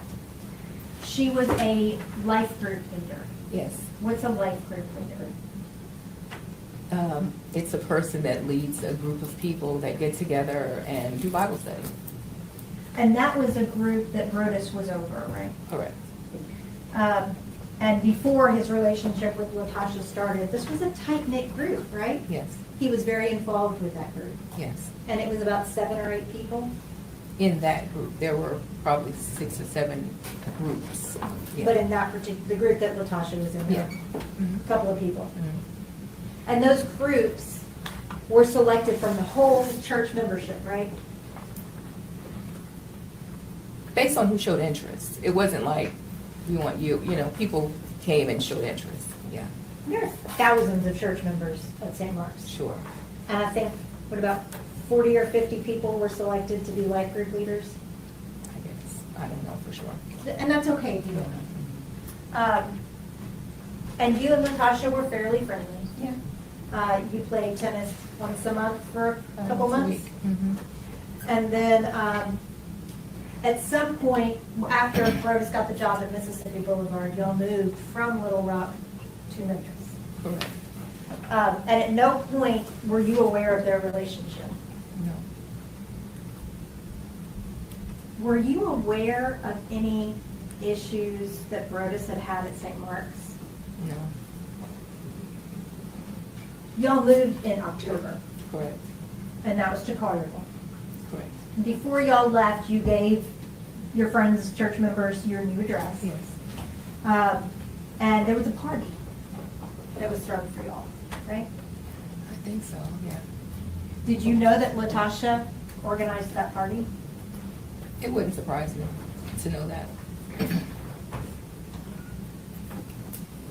After you left Little Rock and moved to Memphis, you didn't see Latasha again until April 4th, right? Right. And as far as you knew, neither did Brodus. Correct. But Brodus would come back to Memphis for his braces. Right. Why would he come back to Little Rock from Memphis to get his braces done? Because the braces were paid for, but the work wasn't done in his mouth. So it just made sense to continue seeing that orthodontist. And so Brodus would go to Little Rock, but you would stay in Memphis. Now, I want to talk to you specifically about April 4th, okay? Now, you were at home that night. Right. You were watching TV. Right. Just you and your dog, Anakin. Yes. And around 9 or 9:30, you heard a noise, a faint knock, Correct. ignored it. Yep. And then a couple of seconds, minutes later, you heard another slightly louder knock. Yeah. And you and Anakin, the dog, got up to go see what was going on. Correct. A third knock, or after you said, I'm not going to open this door if I don't see who it is, Yeah. you saw Latasha through the people, Yes. recognized it was her, Yes. invited her in. Yes. She wasn't threatening you. No. She did not have her gun out pointed at you. No. You sat, or you brought her into the house, right? And y'all sat in the living room, Right. talked, right? Yes. talked about tennis, Yes. talked about a work conference, right? Yes. And just chatted. Yeah. She seemed happy to be there. Yeah. She seemed happy to be talking to you. You did. At no point while y'all were sitting alone in the apartment was she threatening to you. No. She never tried to harm you. No. And she was seated, if I'm not mistaken, on a couch, right? Actually.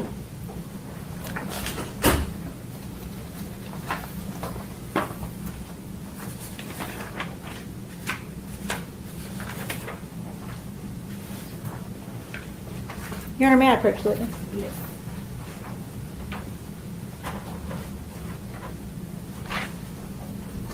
Tabitha, do you recognize that? Yes. What is that? That's my apartment in Collierville. Your Honor, I'd ask that that be made the next numbered exhibit. Any objection? It's the living room. Any objection from the state? No objection, Your Honor. All right. I will show the photo of the living room as exhibit 2. How do I turn this off?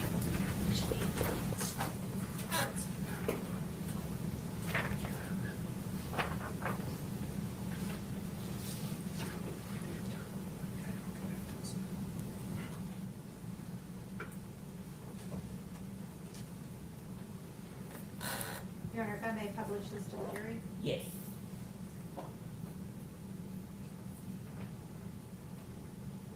Tabitha, is this a picture of the living room at your apartment? Yes.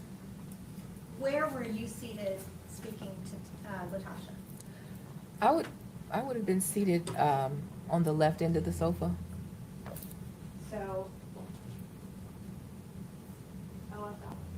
that thing won't work on the screen, it's gotta be, so like here? Yes. Okay. And where was Latasha? On the opposite end. About here? Right. Next to these other chairs? Yes.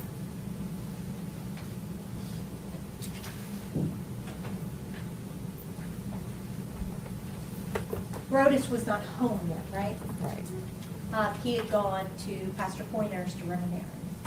No, when he I'm got sorry, Pastor Turner. Right. Well, he got off work. He went to the cigar bar. And then from the cigar bar, he told me he had to go drop something off at Jason's house. So he went and dropped something off and then he came home. He likes cigars. Yes. And Thursday nights, he'd go to the cigar bar, right? More than Thursday nights, but yeah. But that was one of his nights, Okay. right? So you texted him when Latasha was there. Didn't tell him that she was there, but Right. texted him and just said, this is strange. Yeah. And you said that it seemed a little odd, but she was happy to be there, happy to be talking to you. Yes. Up to this point on April the 4th of 2019, Brodus had never told you that he ventured outside of your marriage, had he? No. And you had never sanctioned that. No. He never told you that he had been involved in a 2-year relationship with Latasha. No. He never told you that y'all would be sister wives. No. He never told you that he promised Latasha that he would tell you. No. Did he tell you that he saw Latasha earlier that night before she came to your apartment? He did not. Did he tell you after he got there that he had seen Latasha earlier that night at the cigar lounge? No. He acted like he had no idea she was even in town when he walked in that door, right? Correct. And if he had seen her at that cigar lounge earlier that night, that would not have been true. Right? Correct. I want to talk to you about while you and Latasha were talking, okay? Mm-hmm. She never threatened you, right? No. Was never cross with you. No. And she engaged with you cordially. Yes. Seemed genuinely happy to be there. Yes. Now I want to talk to you about when Brodus arrived home, okay? Can you describe his demeanor when he walked in? Agitated. Did he immediately come in and offer the bourbon? No, not immediately. When did that happen? I would say once he kind of settled in, he had bags, he had things with him, so he set those down, told me that he had brought me these aminos. You know, he made the statement about this was an uninvited guest. And then I think that's when he started saying, you know, what are you doing here? Where are you staying? That whole bit. And at some point around there is when he offered, does anybody want a drink? After he made the drinks, he also sat down, right? Yes. And when we're looking at Exhibit 2, Brodus sat in this chair? I can't remember which chair he sat in, to be honest. That's okay. One of those chairs. And while he was seated in one of these chairs, Latasha was still seated here? Yes, Were you still seated over here? yes.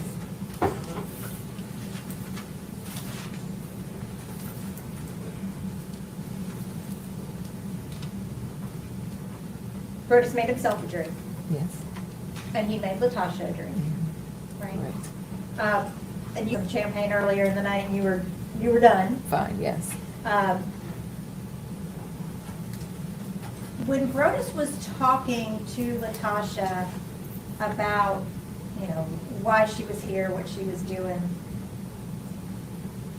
he was kind of making small talk with her, right? Making small talk with her, right? It was, I guess you can call it that. It was like badgering almost. Yeah, He still seemed agitated. yeah. At some point, did you notice that he kind of stopped talking to Latasha when we started engaging with you? I didn't. Your Honor, may I approach the witness?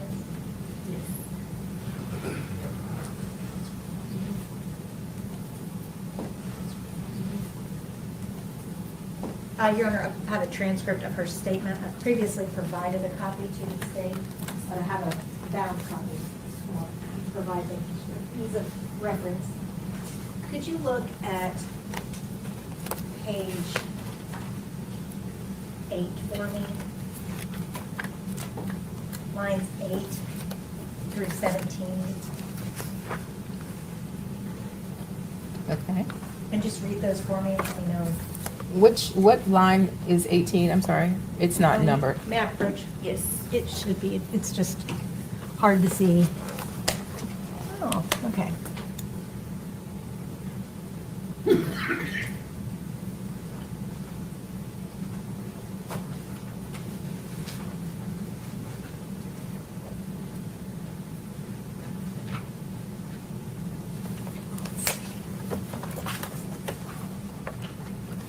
I don't know why yours don't.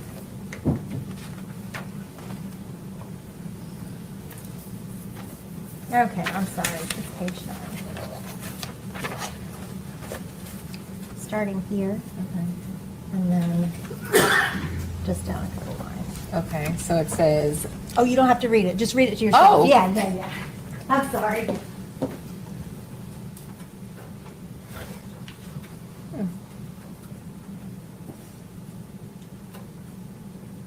okay. Do you remember telling the police that he kind of stopped talking to her and started engaging only with you? I don't, but if it's here, You don't dispute that that's, I know I won't dispute it. okay. You could just put that in. Okay. Thank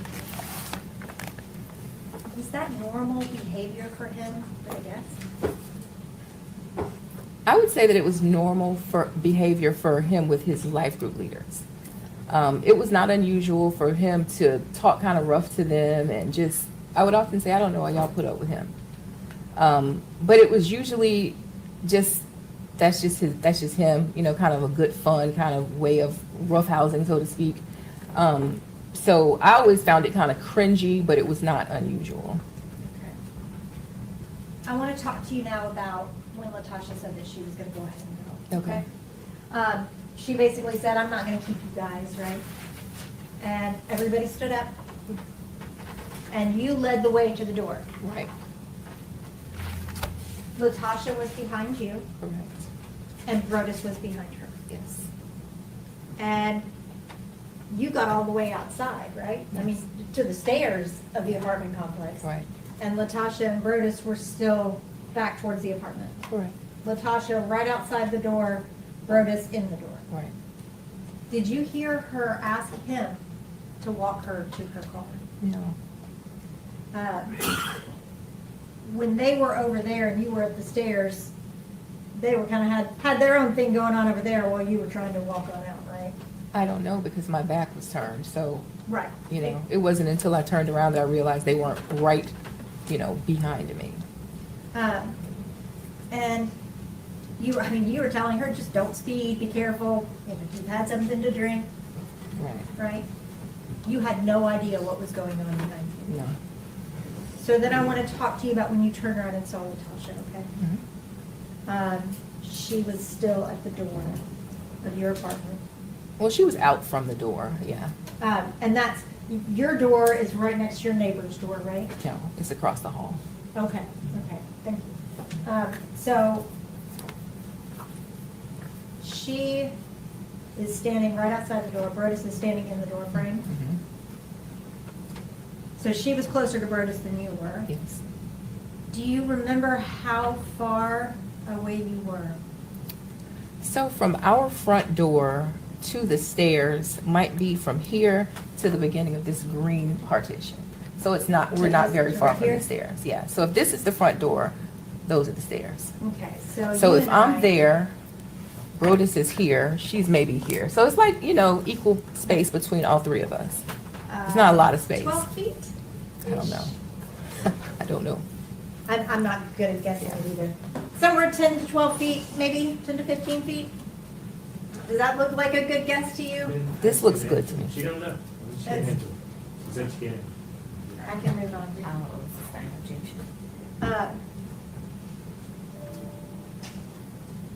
Latasha was facing Brutus, Yeah, I would say, yeah.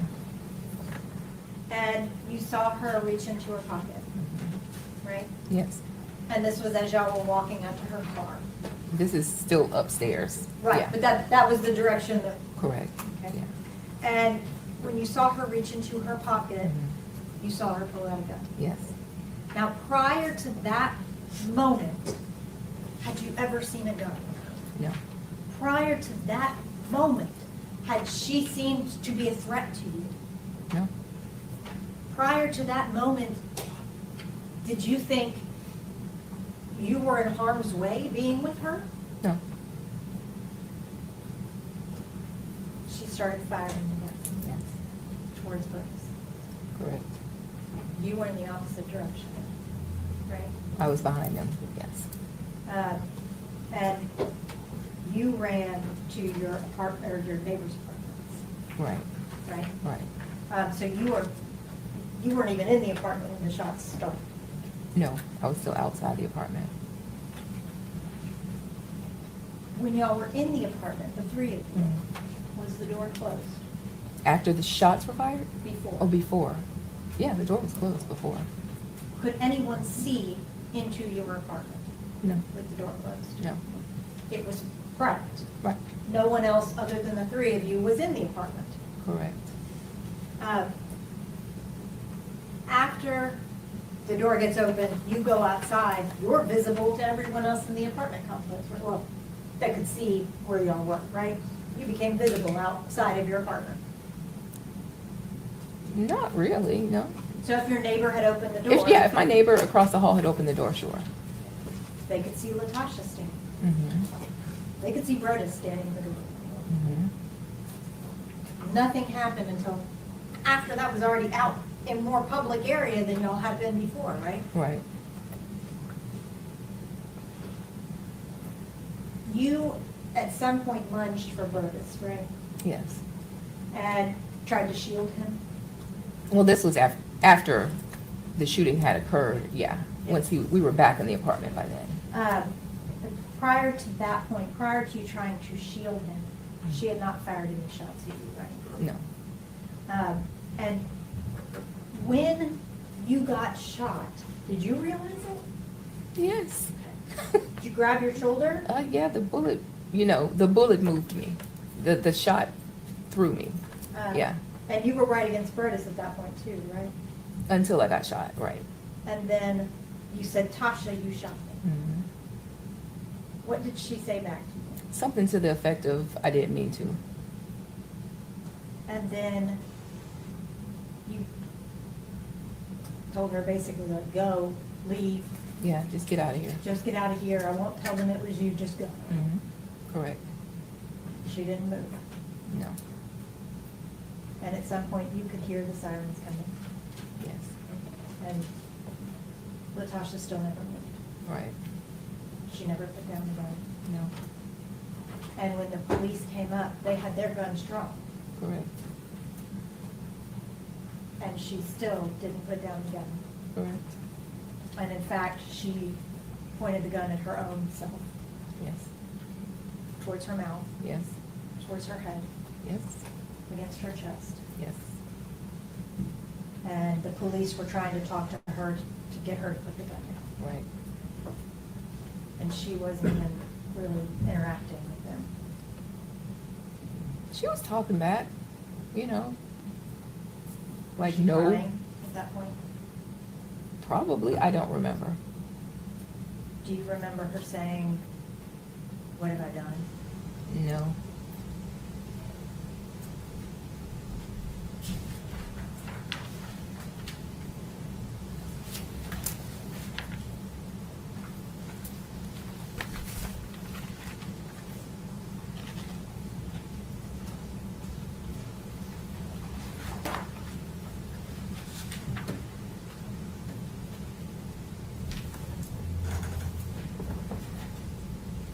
May I approach her? If you could just read right here. Right here, this paragraph. You don't have to read it out loud, just to yourself. Oh, okay. Did you tell the police that she said, "Oh, what have I done?" Yeah, it appears that I did. And this was taken the day, that next morning after this happened, right? Correct.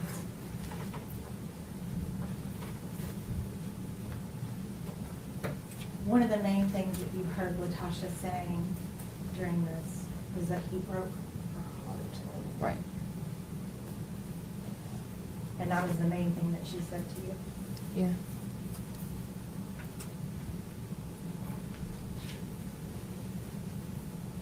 The gunshot wound that you suffered, you had to go to the hospital. Yes. You were there for a couple hours, right? Yes. And you got released. Yes. You left the hospital. Yes. A couple hours later, you got a phone. Right? From, To come back to the hospital. no, No, the surgeon and the chaplain didn't call you to come back? no. I was still there when they told me that he died. So you left and came back? I never left. I never left. I was there all night.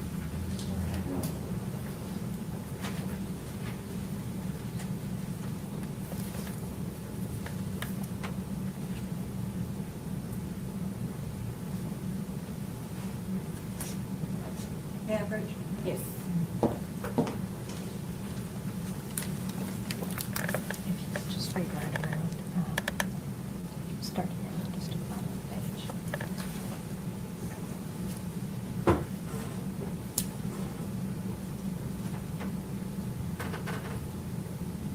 Oh, no, this is the detective saying this is when he left. Keep reading. Okay. A little, I like a little louder.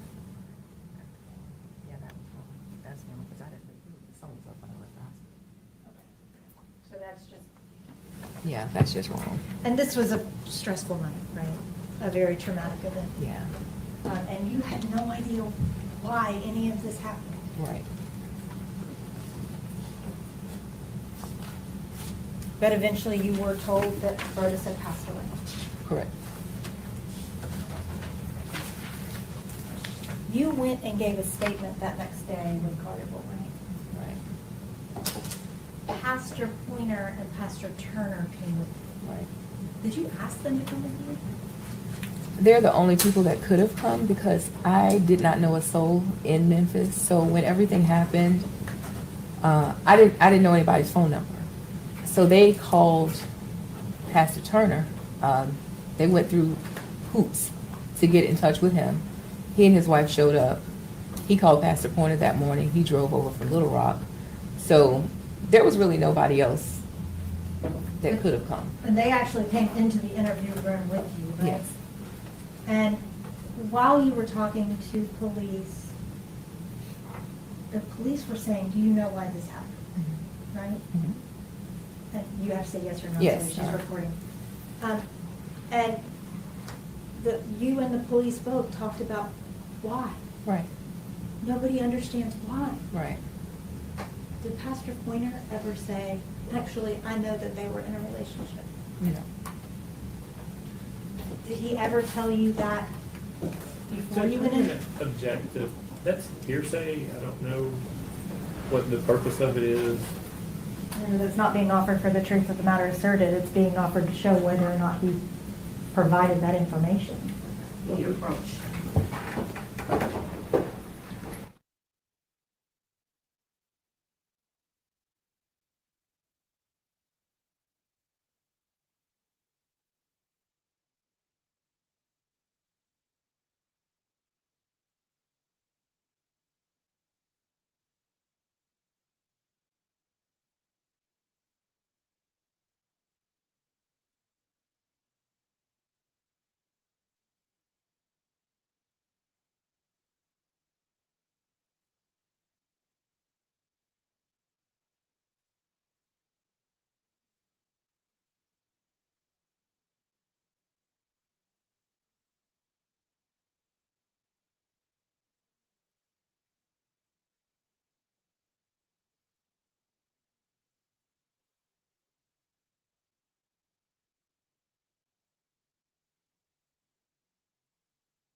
Pointer speak up about any information?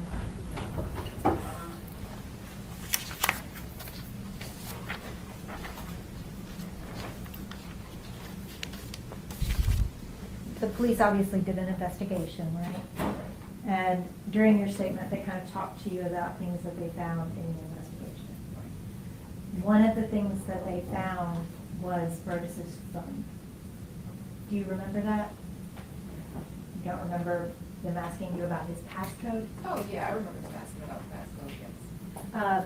And you have a cell phone? Yes. Do a lot on your cell phone, right? It's a form of communication, right? It's a calendar, Yes. it's a GPS tracker, right? It's all of those things. It can be a wealth of information, right? And the police asked you if you had the passcode to his phone. And that would be the thing that you type in to open it up, right? And you did not know the passcode to Broadus's phone. Correct. So they were not able to open it. Is that right? Correct. And so they gave you back his phone because they said, we can't use it. I don't know if they gave it to somebody. I don't have it to this day. I don't know.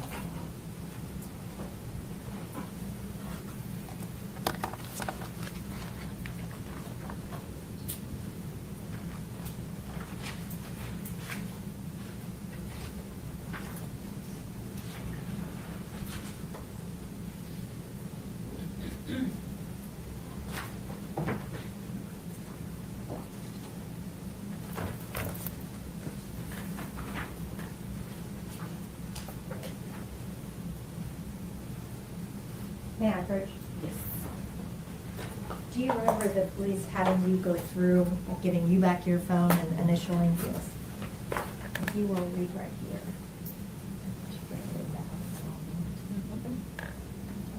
Do you see where the police gave you back his phone? So, yeah. And again, this was an extraordinarily traumatic experience, right? Right. And sometimes with traumatic experiences, you may not remember everything perfectly, right? Up until on into after this case had been charged and everything, you didn't know about this relationship until well into this process. Yeah, I would say not until the detectives confirmed for me. That's all I have. Thank you. You're welcome. Rita, Rick.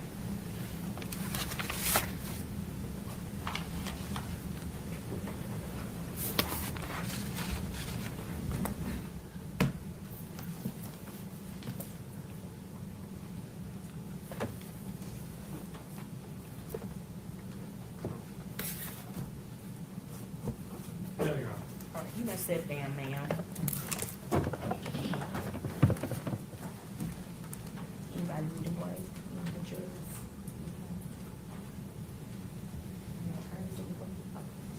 All right, we're gonna take a short 10-minute recess, and then we'll reconvene.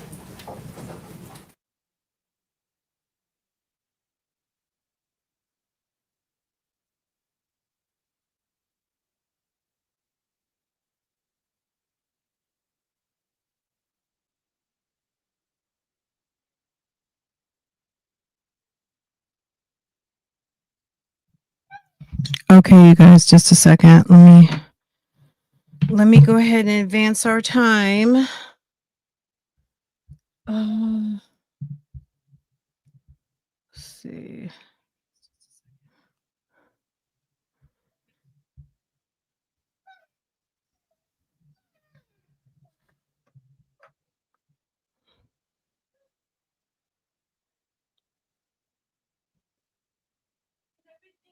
That you will take charge of this jury, that you will keep them separate and apart from all persons, that you will not allow them to communicate in any manner with anyone, nor anyone with them, and as it concerns the matter on trial, nor with you, nor you with them, and that you will deliver them safely into court, so help you God. I do.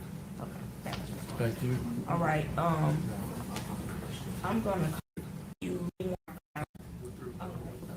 I need to swear in, Officer driver. Turner. Okay, you guys. I'm gonna advance it. So they're going to Officer Turner. Hey, Kathy. Hey, Boo. Yeah, they're gonna swear someone in, but it's not gonna be long. Okay, let's finish this up and then we'll talk. Do you raise your right hand? Do you solemnly swear or affirm that you will take charge of this jury, that you will keep them separate and apart from all persons, that you will not allow them to communicate in any manner with anyone? Okay, so maybe that's nor the anyone with bailiff. them, and as it concerns the matter on trial, nor with you, nor you with them, and that you will deliver them safely into court, so help you God. I do. Okay, thank you. Thank you. All right, I'm gonna call the jury back in and, give them some admonitions, and then we'll start back in the morning at 9:30. Not the bailiff, but the court official who's going to be responsible for the jury. Okay, so she's almost done, but we'll listen. It's always good to hear. Yes. Well, and so and we've talked a little bit about this. I've got the next 3 witnesses are Carterville PD officers, which are easy to get back and forth. But the 3 after that, particularly the 2 after that, one's coming from Arkansas. Based on our progress thus far, I'm not confident we will get to the 4th witness tomorrow. And I hate for him to have to come from Arkansas 2.5 hours, go back to Arkansas 2.5 hours, and come back the next morning. And I sure don't think we'll get to 5, but sure as I say that, we'll be sitting here at 2 o'clock and we'll be out of proof. So I guess what I'm asking the court is, would you be okay if I have the 3 Collierville officers here and the guy from Arkansas. If it looks like we're gonna run out of time, I'll take the guy from Arkansas out of order, but I'm not gonna ask TBI from Nashville to come tomorrow. If we get through those 4, we'll be down to 2 Thursday morning for me that I think are pretty short. And if we run out of time, it's on me, but I didn't want to run out of time. If we finish earlier, it's on me, but I didn't need you to look at me like, why are you not having your witnesses here? Okay, that's fine. Okay. And we have no objection to taking that witness out of order. Okay, that's fine, that's fine. Okay. All right, I'm gonna call the jury in, and I'm gonna give them some, admonitions, and then we'll reconvene for tomorrow. So if you can get the jury in. Yes, ma'am.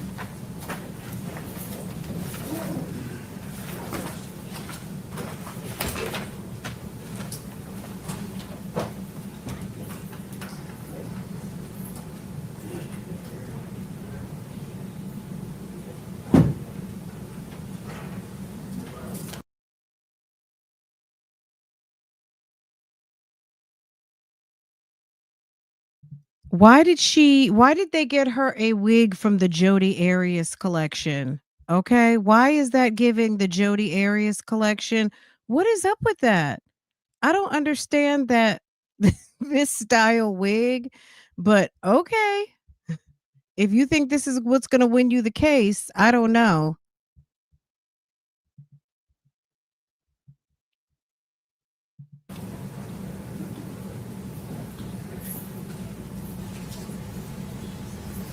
Jury in the court at this time.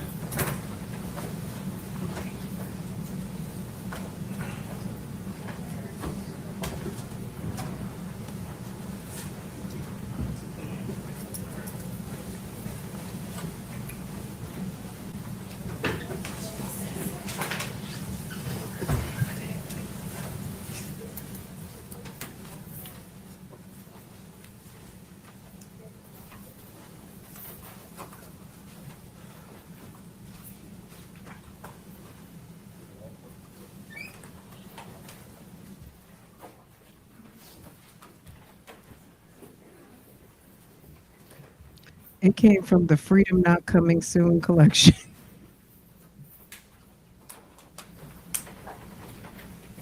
You may be seated. All right. Well, we are at a good stopping point for the day. I want to give you some instructions again. There are several rules concerning your conduct during the jury selection process, the trial, and during recess that you should keep in mind. First, you should not conduct your own private investigation into this case. For an example, do not visit the scene of an alleged incident, try to read any textbooks or articles concerning any issue in this case, or consult any other source of information. If you were to do that, you will be getting information that is not evidence in this case.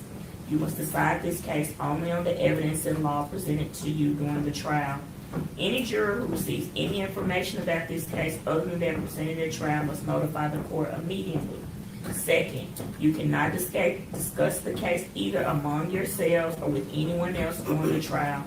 You must keep an open mind until you have heard all the evidence, my final instructions, and the attorney's closing arguments.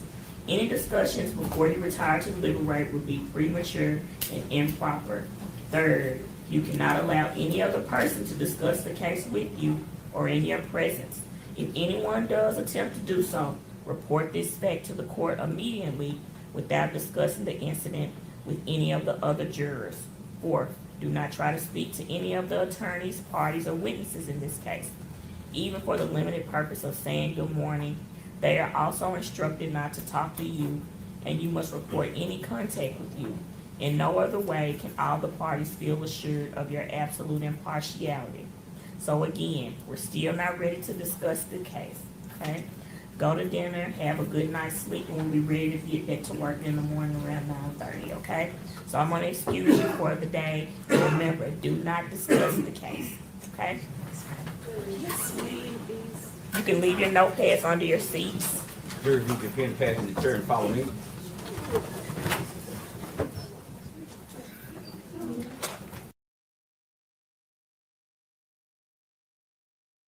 Y'all, when is she gonna turn so we can see her full? I'm gonna let y'all see see her. Let me see. Okay. Oh my god. Okay, so I'm not on. I need to switch computers. But yeah. Um, what was Court TV's calling this the "You Broke My Heart" murder trial? I was like, if ever a trial needed to be called Side Chick Murder Trial, baby, this is Side Chick Murder Trial. Okay, and her wig. Okay. I feel bad for Miss Tabitha. Miss Tabitha, at the end of the day, I think Miss Tabitha had a horrible husband, and he was up to a lot. I don't know what she knew or what she didn't know about her husband, but I think she had to know at some point that Sir was a little bit out of order for his calling. He was not up to his calling. Not to say we're not even getting into conversations about ministry and all of those things, but Sir, I'm going to say it like this. Sir was not in order for his calling. Okay. I'm going to leave it right there. Um, whether she knew everything or she knew nothing, his actions were not aligned completely with where they needed to be, even sounds like even just a little bit. Okay.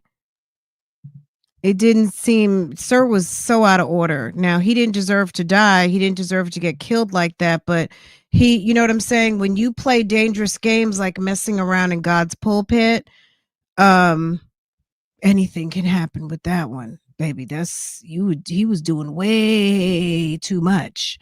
And if you weren't here for the opening statements, go back and listen to that. He met her in the church. We don't know what else he was doing. I'm sure everybody went radio silent after this happened, because whatever he was potentially doing at the church, and maybe some more is going to come out, he met her at the church. So it would stand to reason he might have met somebody else.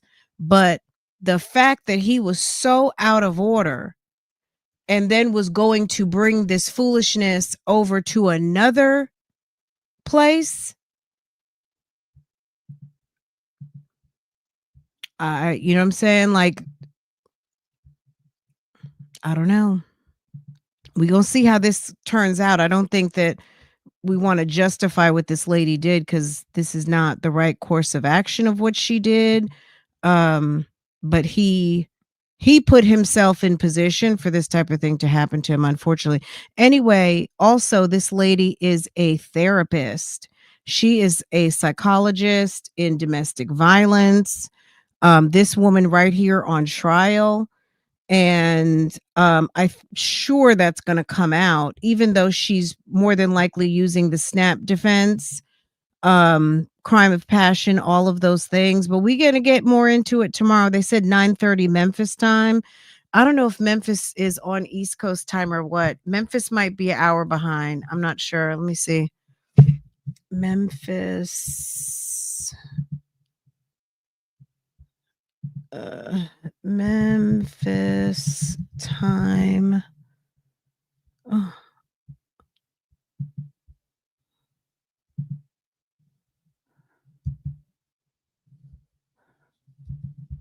Girl, okay.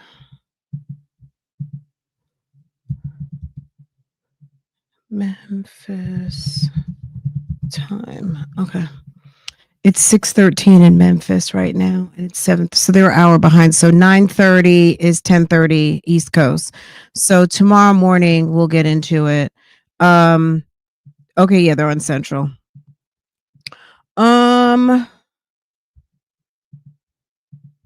Baby, she was, yes. I have some information. We can reconvene on it in a little bit. I was listening just like you guys in the chat. So I will, if you guys want me to, I can try to come back. Let me see what time it is. Why does it feel so late, y'all? It's 7:15. Give me a little bit. Let me get dinner together and stuff. So maybe like 2 hours, we'll come back and then we can get all the way caught up, so tomorrow we'll be like good and ready, because this is super duper juicy. And sir, and these damn Marco Polos and TikToks and whatever else he was doing, it's just it's he left behind a whole entire diary, and I don't know if they're going to play more, but I definitely was here for it. The time change has busted me up. Yes. It's like, what time is it? But it's 7:15, y'all. Anyway, I'm gonna let y'all go. You guys, if you came in late, go ahead, catch up. We'll get back together in a couple of hours. I had to restart my other computer. And look at this. Why is her wig from the Jodi Arias collection, y'all? Hold on a second. Let me move Cece. Cece, get out the way. Okay, thank you, Cece. We appreciate you, hun. Cece did her thing, didn't she? Oh my god, I'm on my Mac and I always forget how to hold on.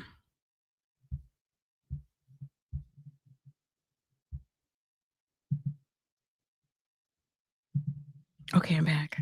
Okay, hey guys, I'm back. Okay. Let's see. Okay. Let me take this off. Okay. Okay, guys. So yeah, I'm in the back. I had to switch computers. My other computer was acting crazy. So I'm right now I couldn't be any further from the kitchen, and I kind of just finished cooking dinner. I was cooking dinner while we were all listening. But yeah, this is good. If you are not caught up, also Kathy, our good sis who was in the chat, Kathy did a couple of updates. So go check out her update. I got some information. I got the arrest complaint and a couple of hearings and some stuff like that. So we can revisit it for like an hour in like 2 hours. Hey. Video. The diary. Are you talking about his diary, his dear diary?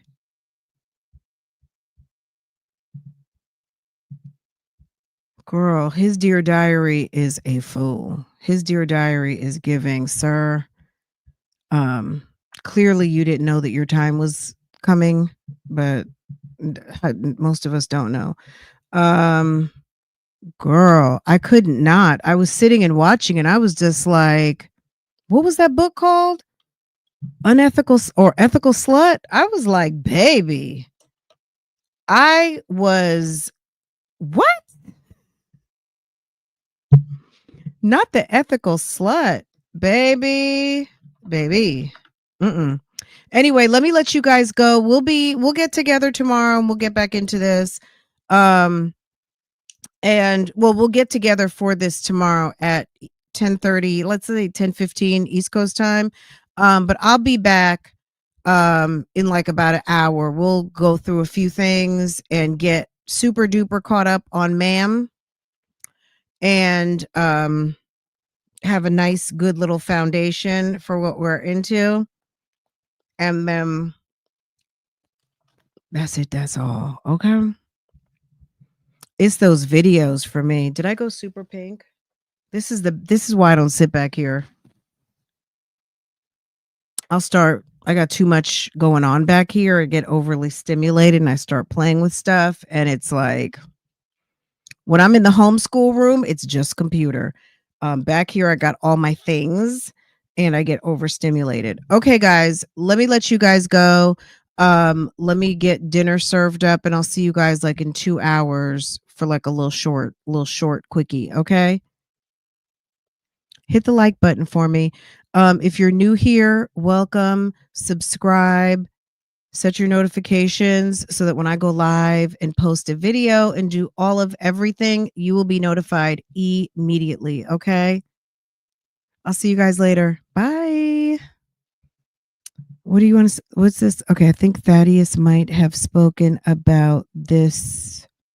Who's Thaddeus? I think Thaddeus might have spoken about this before he passed. Thaddeus. You think Brodus? Brodus the husband?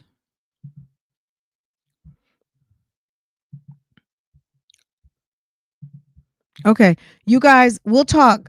Comment your questions down below or just have your questions ready. Maybe I'll drop the call in and you guys can call in with any questions. But if there isn't any more of an embarrassing situation to have to play cleanup on aisle embarrassment after your husband drags you and you're left to have to clean up this damn mess, I feel so sorry for that lady because somebody out there knows who she is.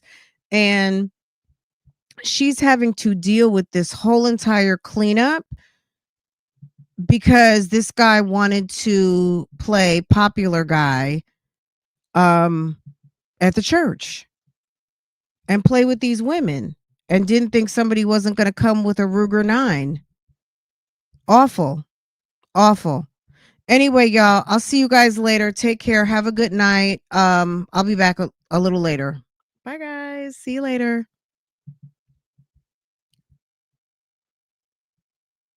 Let's see.